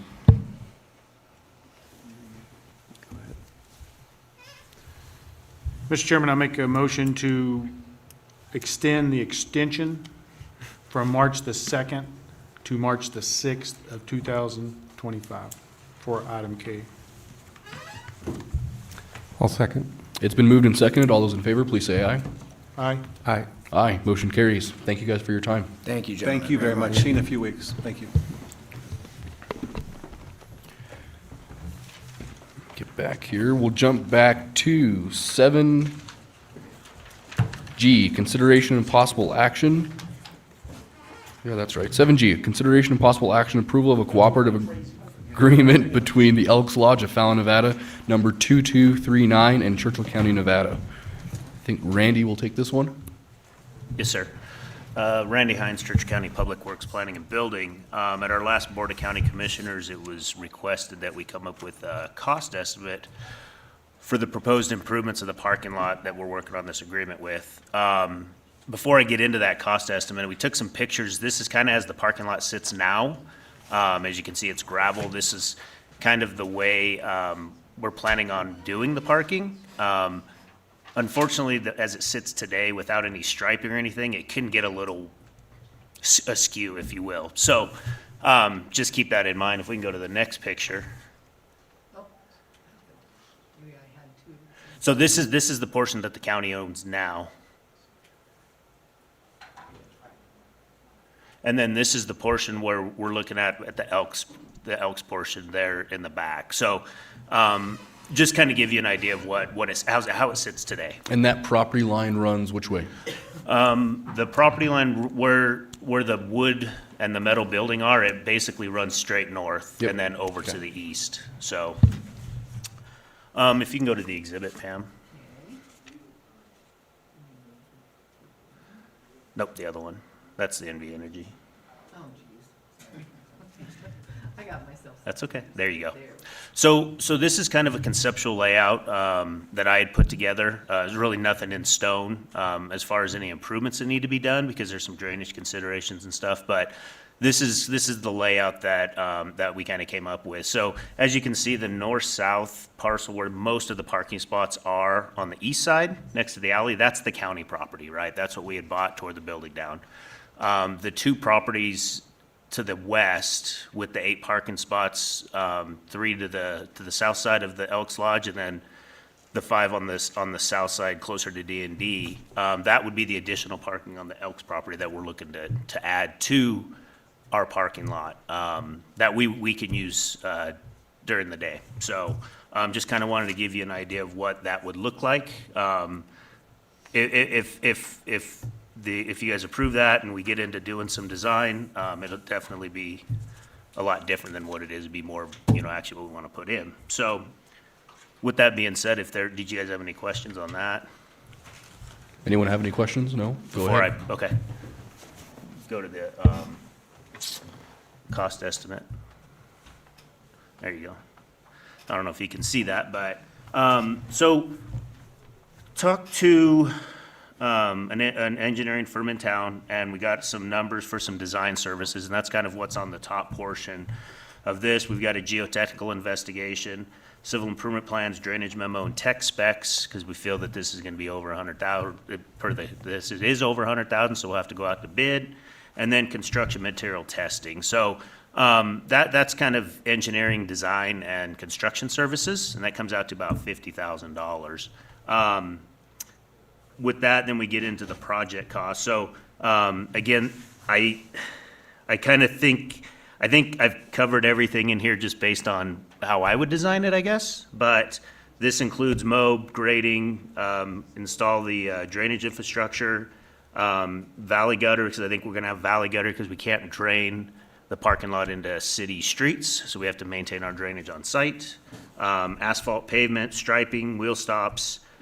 We anticipate that when we tore the building down, there's going to be some unsuitable material, so we're going to have to do some over-X and install some structural fill underneath that parking lot so it doesn't fall apart in 5 years.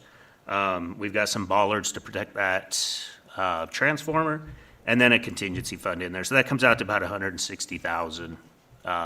And these costs are based on a project that we did. Take that back. We didn't do.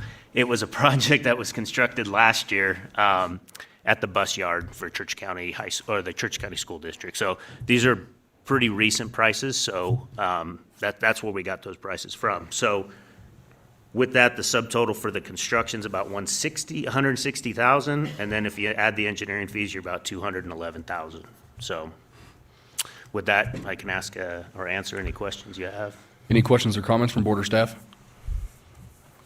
Just for the record, this is Jim Barbie, and just to add follow-up that I said I would provide, in talking with the city and the Elks, They're not interested in partnering in terms of funding, as they see this as a project for the use of facilities that are owned and operated by the county versus them individually. And the latter part of that is this is what we see as the best solution to address the parking requirements and needs for those two buildings when they're completely built out to meet the requirements of the city. Thank you, Jim. Any other questions or comments from board or staff? Go ahead, I'll Matt. just make a comment. You know, the key word there is requirement, and I understand why it's a requirement. There's businesses all along Main Street, and if we have county vehicles parked in every parking spot out front, we have the real ability to impact those businesses negatively. And I just think as even just decent humans besides county commission, we have a responsibility to try to protect businesses. We want businesses to, you know, thrive, not just barely survive. And any impact, you know, if I'm driving down there and I can't find a parking spot, you know, there's a chance I might go somewhere else. So I do think it's a responsibility of ours, and I think it's something that we need to do. Thank you. Very well said, Matt. Any other questions or comments? I'd just like to make a comment. Last meeting, I wasn't very supportive of this idea. There was some other due diligence done. There was some other information provided to me since the last meeting to get me on board to support the project. It's disappointing to me that the other entities wouldn't help us because we know when we're not parked there, somebody will park there. So anyway, it's definitely needed. We have services there, and we, along with Commissioner Hyde, we definitely don't want to take away from anyone's customers' parking. The other item I have is now we have some kind of projected cost, a ballpark there. Can someone speak to where it would align in the budget, or was that where it would be in the budget item, or anything like that, when the project comes due to be worked? Jim, you going to take this? You said Jim, yeah? For the record, Jim Barbie. Yeah, at that, so you're going to get another bite at the apple, right? So this will come back under a bid process for you to take a look at and give us actual prices or actual costs as proposed by vendors. But I would foresee this coming out of the either the building reserve or the Navy money, similar to where the money that we're utilizing to refurbish the building at 290. It's going to be one-shot money. Thank you, Jim. Any other questions or comments from board or staff? If none, a motion, please. Classes.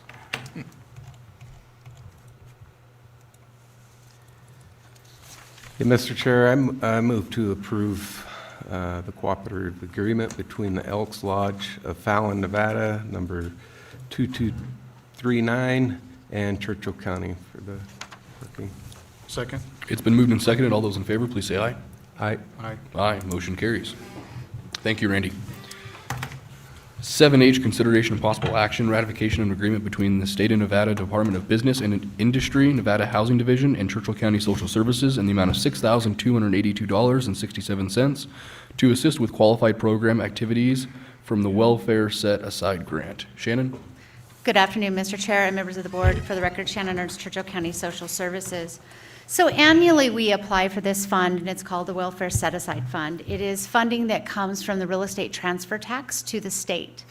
These funds are restricted to be used for individuals that are 60% or below of median income for emergency assistance, to keep them in their homes, to reduce individuals being released to the streets.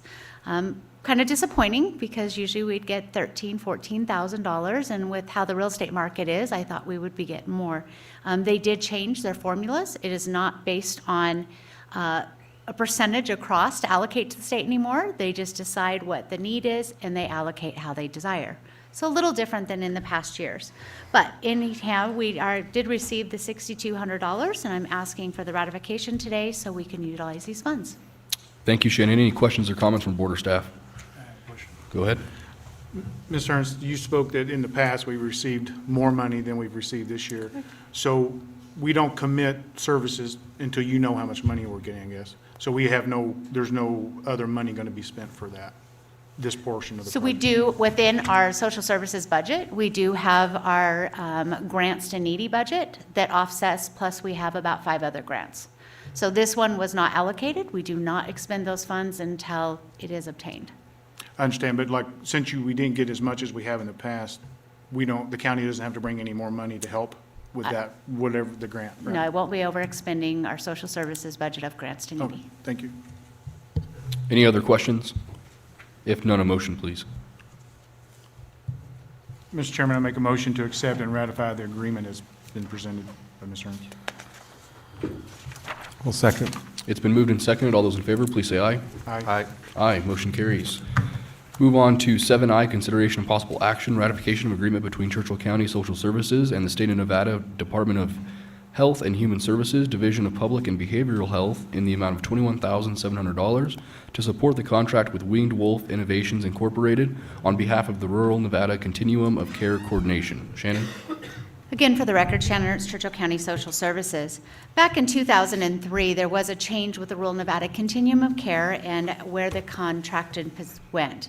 So it is a requirement, as we went through our tours, that we do have the continuum of care in order for us to apply for direct HUD funding to do supportive housing for homeless individuals. So when the contract changed, it was with social entrepreneurs for about 19 years. They decided they could not proceed anymore. The project had gotten larger than they wanted to administer. So what had transpired is through the continuum of care, it was asked that one of the counties come forward and provide as a pass-through and oversee the grants, because Winged Wolf Innovations is not eligible because they are not a government or nonprofit entity to receive these funds. So you have to have a government or a nonprofit apply for the funds. The funds come to them and it's a pass-through. So this is one of those. In 2003, the Board of County Commissioners approved us to be that pass-through on behalf of the Continuum of Care in contract with Winged Wolf. We were looking at helping them support ways to do this outside of Churchill County being the pass-through, but you have this one and there'll be one that comes to you before March 6th that are not eligible. They have to go through government entity.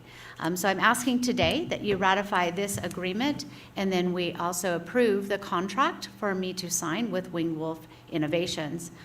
This maintains all of those activities to make sure that we are compliant with HUD.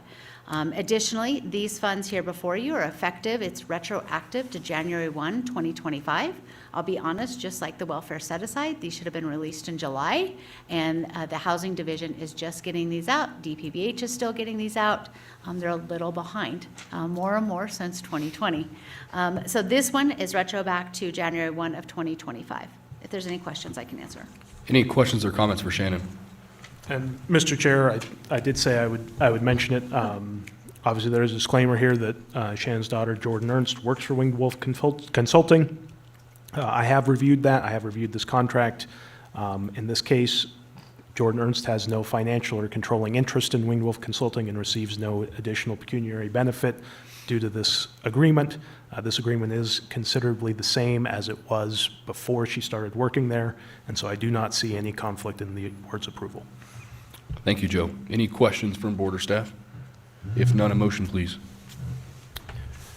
Mr. Chair, I move to ratify the agreement as presented and to authorize the Director of Social Services to execute an agreement with Winged Wolf Innovations Incorporated. Second. It's been moved and seconded. All those in favor, please say aye. Aye. Aye. Aye, motion carries. Thank you, Shannon. Thank you. 7J, consideration and possible action, approval to solicit requests for proposals to build out the laboratory at 270 South Main Street, Fallon, Nevada. Chris? Thank you, Mr. Chair, members of the board. Chris Ross for the record. So this item is in front of you to gain approval for staff to solicit bids to build out the lab at 270 South Main.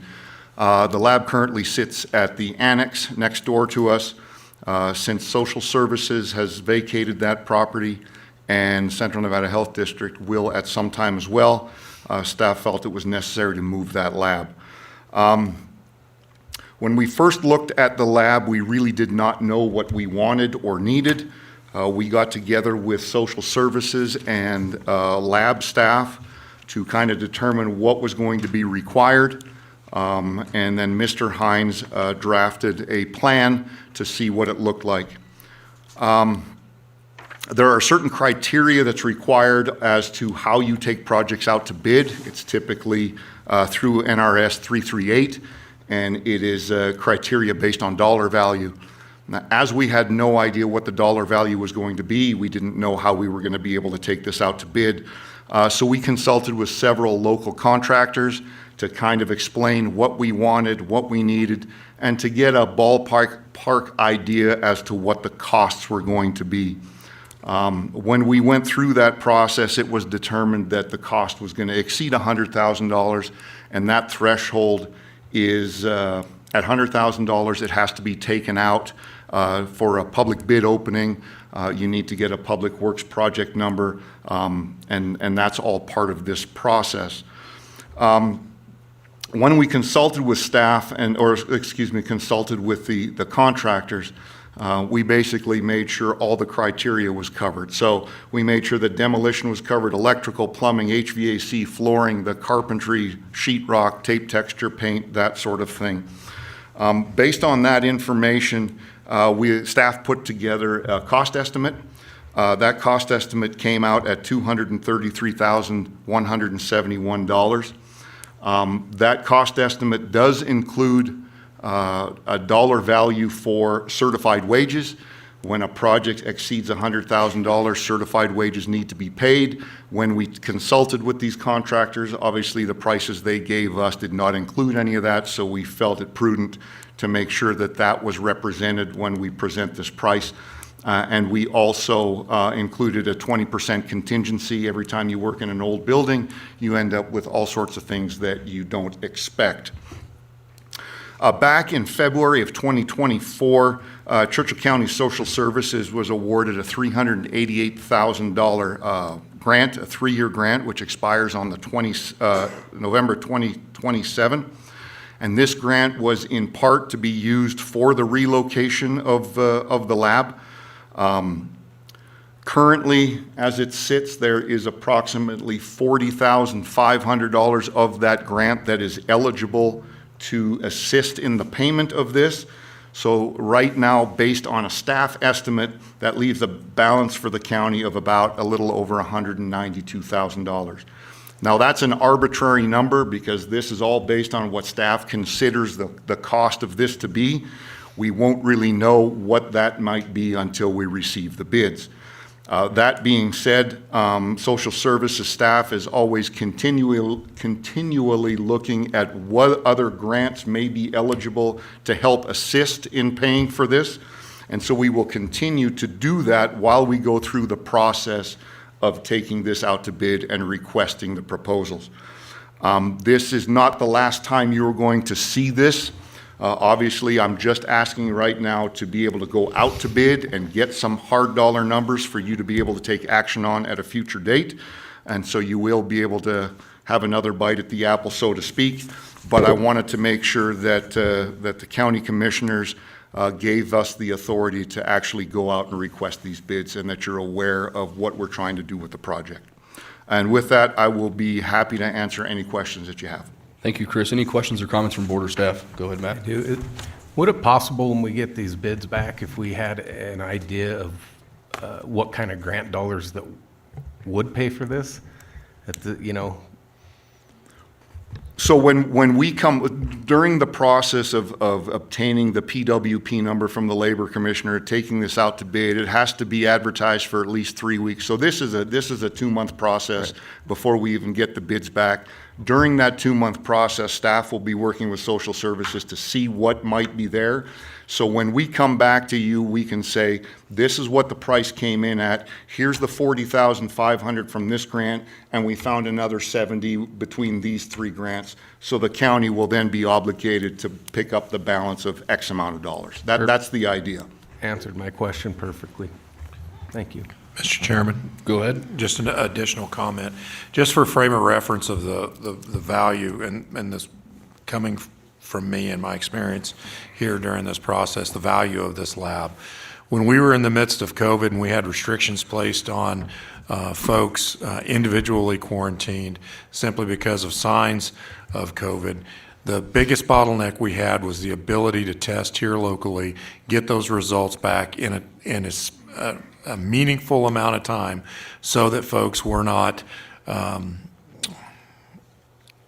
impacted any more than was necessary. Our turnaround time with the state at that point was 7+ days. The quarantine requirement at that point was 10 days. By the time we got the results back through the state, most of those folks, whether they were confirmed positive or confirmed negative, had already been impacted, and it became, basically ridiculous. And that's where this specific project was born. As we've moved away from COVID and the misery that we had to live during that time period and the frustrations and the division that created, we continue to look at this lab and go, is this worth it? I'm just going to be blunt and frank, not Jim. And in looking at that process, it has come immediately apparent, again, because of the bird flu situation that we're in, how important it is that we have this lab. This is the lab that is doing the first amount of testing to confirm whether individuals, as they're dealing with this, and thank goodness this is nothing like COVID and not being handled like COVID, so I don't want to put the two in the same bucket, and that's not what I'm trying to do. But as these individuals that are showing signs or symptoms of flu, they can come immediately and have those results tested through this laboratory, and our turnaround on that is within hours, correct? 2 days? 2 hours, okay. That was going to look pretty bad. I was like, 2 days, holy crap, I'm way off. 2 hours to confirm a potential positive, not in bird flu, but just in flu, versus those that don't. And those that don't, we're able to confirm that within 2 hours, and everybody's able to get on with their lives without any of these concerns. So it has a huge benefit to this community. And secondly, as the lab has continued to put its stuff together, put the certifications together, put all these things together that are necessary, it's going to be able to offset other costs and other testing potential that we have within the community, specifically in the law enforcement arena and the amount of money that we're expanding. So there's things that you also don't see that in terms of the expense that we're putting forward to get this established and set up that are also going to be in the future offset by expenditures of tests that we're sending out of out of state, that we're hoping to get certifications for this where those can be done here locally, including drugs, alcohol, and a list of other numerous things. So just in terms of kind of perspective, why is this important? As we've gotten further away from dealing with COVID, I was starting to do some of this questioning myself, but as in the matter of one positive of something in this community, now we're fully engaged with the lab again. So just as a frame of reference, appreciate it. Thanks. Thank you, Jim. Any other questions or comments from board or staff? I just thought of a couple things. Could this be looked at as a potential revenue spot for the county? We'd be able to, because we're going to offer services to other areas, is that correct? Shannon will cover this one. I'm going to defer to the people that actually know that better than I do, so. So for the record, Shannon, Churchill County Social Services. So yes, we do have a fee schedule now in place so that if we don't have a grant that's covering the certain testing, currently we have one for COVID and flu, so there's no cost to the public. But when you get into the STIs and those things, there is a cost. And so we're starting to see those revenues. The problem is our amount that we're receiving is so small because we're not offering everything that everybody wants to see. And so we're building a menu so we turn into the Quest or the Nevada State Public Health Lab for the future. We do have the benefit of also, the state has provided us a grant to have courier services. So any other lab has to pay a courier. We have 100% grant-funded courier that'll do up to the 650 miles. Okay, so I'll ask the question differently. We're going to offer services to other citizens in other counties, right? We do. So it'd be like a currently. retail shop, right? To where we could. We have a get menu for all additional providers. revenue. We're not charging cost. For other people, we there's a profit right there to help fund the. Currently, there's no real profit because well, it is to us. It's barely over the amount that it costs us to buy the test, but our salaries and everything are 100% covered by the state up until 2027. So at that point, we want to build the quantities that are coming in. So, and with that cost, so that we do have a revenue to be able to not necessarily have a profit, it's a public health lab, but cover all of our expenses. Okay. I don't see this being a huge revenue source because it's a public health lab. So. But at least the that's- most of the cost will be We'll have covered. correct. And that's That the is our main- goal, to make it sustainable. Thank you. Thank you. Any other questions or comments from board or staff? A motion, please. Or if you got another question. No, I'll talk to Joe after this. It's just to go out to bid, so we're good. Okay, a motion, please. Mr. Chairman, I make a motion to approve the solicitation of requests for proposals for the construction of the laboratory at 270 South Main Street, whereby staff estimates the cost at $233,171. I'll second that. It's been moved and seconded. All those in favor, please say aye. Aye. Aye, motion carries. Thank you. Thank you, Chris. Did anyone want to pull any of the letters received? Okay, we'll move on to old business. 9A, consideration and possible action, approval of an abandonment of road easement 3 as listed in document number 475562, and the new road and utility easement number 4 for a proposed turnaround filed by NV Energy for property located north of Interstate 80 in Churchill County, Nevada. APN 004-351-15, consisting of 640 acres in the RR20 zoning district. Randy, go ahead. Thank you, Mr. Chairman. Randy Hines for the record. So since this was a project that's been going on for almost a year now, I'm going to give a little background information. In March of 2024, NV Energy came to us proposing to install a 400 megawatt solar field located in 5 sections north of the Nightingale exit off I-80.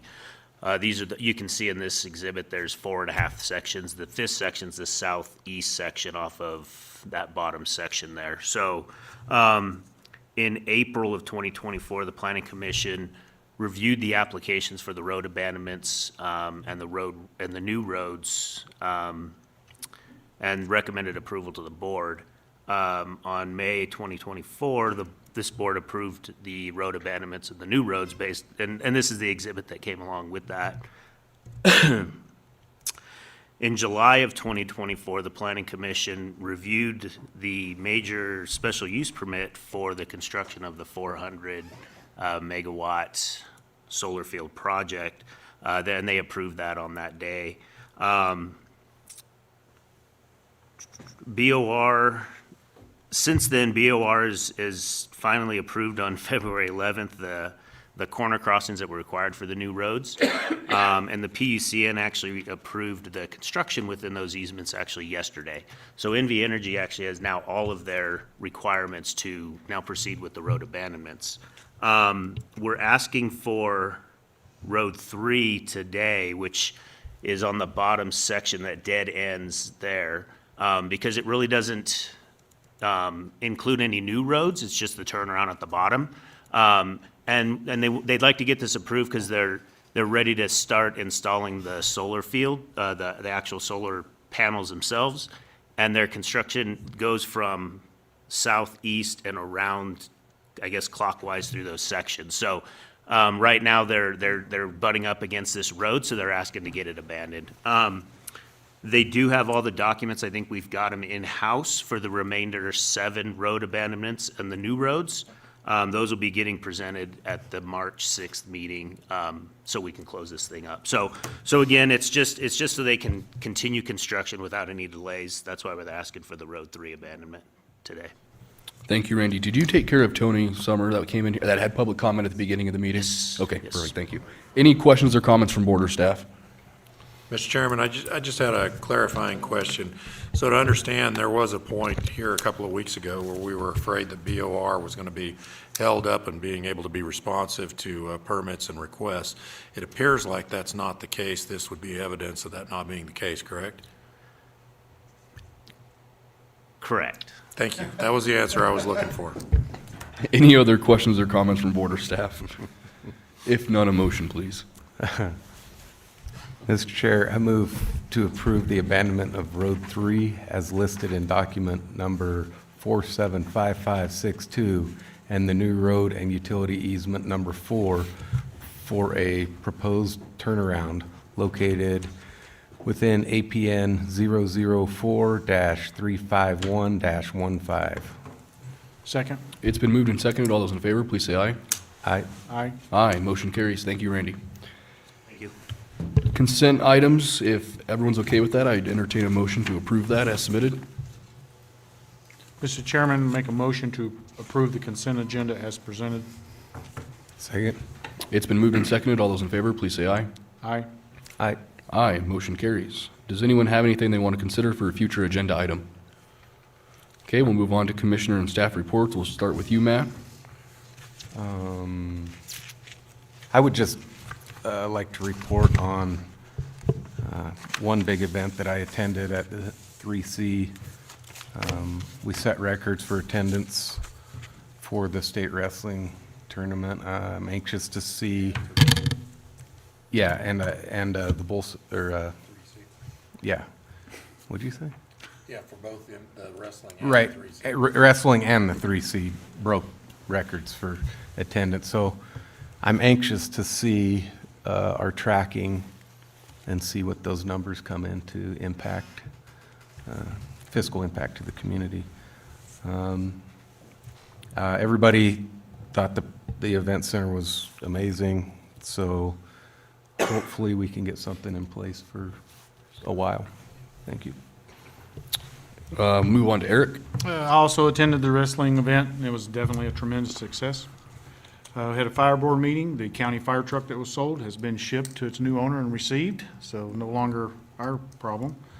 The fire department will be hosting the NSFA conference this year in June here in Fallon, so looking forward to that. It's supposed to be a big event.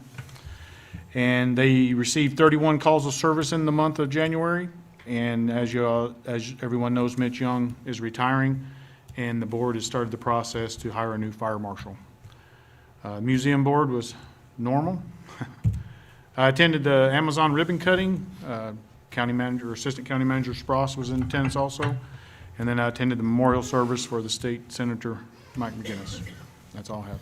Thank you, Eric. I had a library meeting. We're working on our 5-year plan for goals and mission and vision of what we want the library to be. So if you guys have any input on that, I'm open ears.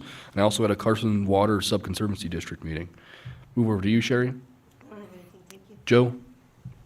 I know it's already been a long meeting, but I will let the commission know that the legislature has started for this year. From next meeting on until pretty much through May, we will have an update for you every commission meeting, give you an update on all the bills that are out there, any impacts that we expect to see on the county. We'll give you the option to either support or oppose any bill that you want to support or oppose at that time. If you have any questions about the legislature, please come by. I believe the county manager might inform you, but there is, the county's bill is up for hearing next Tuesday, and so I'll be there with, I think Gary Fowkes will be there with me, and that is our bill related to increasing the ability of the road department to complete its own projects from $250,000 to $540,000. Thank you. Chris? Jim? A few things. First, on the NIAA, I believe that our peak folks in the building was 6,700 at one time, which is huge, way over the charts. We didn't know what we didn't know.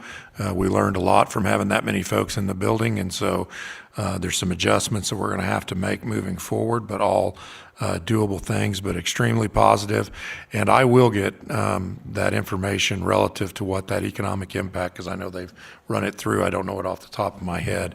My guess is we're north of at least $1 million in economic impact just from that specific weekend. Additionally, that was followed up by this past weekend in the Bull Cell. We had the first basically county concert, I don't know how else to put it, with the Bellamy Brothers. It sold out, both the tables and the general admission, and then general admission at the beginning of it, before the concert started, was expanded, I think another 500 tickets or something like that. 150, another 150 tickets, and I believe that was crushed as well. So it was well attended, and it was a great event if you had the opportunity to participate. The goal in doing that, right, was that then that would keep folks overnight that would then stay for the bull sale the next morning. The bull sale the next morning was completely packed. All the seating was full in the audience, and I believe they averaged around 6,800 a bull for, I can't remember what their total number of bulls, but it was the best bull sale. That's gotten better every 3 years, because this would be the third year of that event. If you need a bull, let me know. We can talk on the side. So that was a huge success. I attended while the Amazon grand opening was happening, I attended representing the county, the EDON, State of the Northern Nevada Economy. That was a tremendous presentation that was put on at that event. I've got a copy of that event presentation that I'll forward to the commissioners each individually. It was very interesting, seemed very positive for where we're headed as an economy here in the North State. The two big messages I heard was that they need to get the Washoe County lands bill passed because they've run out of land. They need to get the Story County lands bill passed because they've run out of land. And then secondly, water.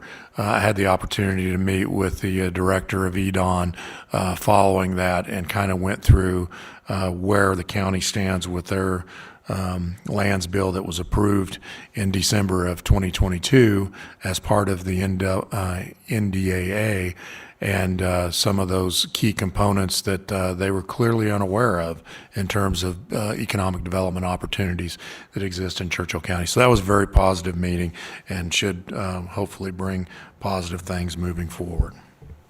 Thank you, Jim. Linda? On February 6th, I was in Carson City. I was asked to speak to the legislators at the Leg Op elections meeting. I was one of 3 counties that spoke to new legislatures and current legislatures on what our offices do and how different they are throughout the state. Clark County spoke, and Douglas County spoke, and then I represented Churchill County. And that was very eye-opening. They asked what our challenges are, not just with elections, but what we do in conjunction in our office with these combined offices. So that was nice. And they asked great questions. We are tracking probably over 25 election bills. We get hit every legislative year. Some are just cleanup bills, because of past legislation that wasn't, thought about or written right on our processes. However, we've got new stuff that could come into play. So we're working on that. I've got about a handful of clerk and treasurer bills that we're working on. And then, let's see, we are still doing election voter registration top-down system conversion. We finished what we did so we could get through our 2024 election. It was successful. The software is amazing. However, we're building all of the new modules, and so that's taking up a lot of time. I could have up to 7 Teams meetings a week just in all those discussions. Let's see. Oh, and then on the treasurer's side, we mailed out over 1,000 courtesy letters, which hit the mailboxes probably last week. So people are coming in grumbling, but this is what we do. March, we'll be sending out delinquent letters. So we've got our property tax process going on right now. Thank you. Pam? Nothing for me. Crystal? Okay. Claims and payroll are going around at this time. Is there any public comment? Noting no public, we stand adjourned. Thank you, everyone.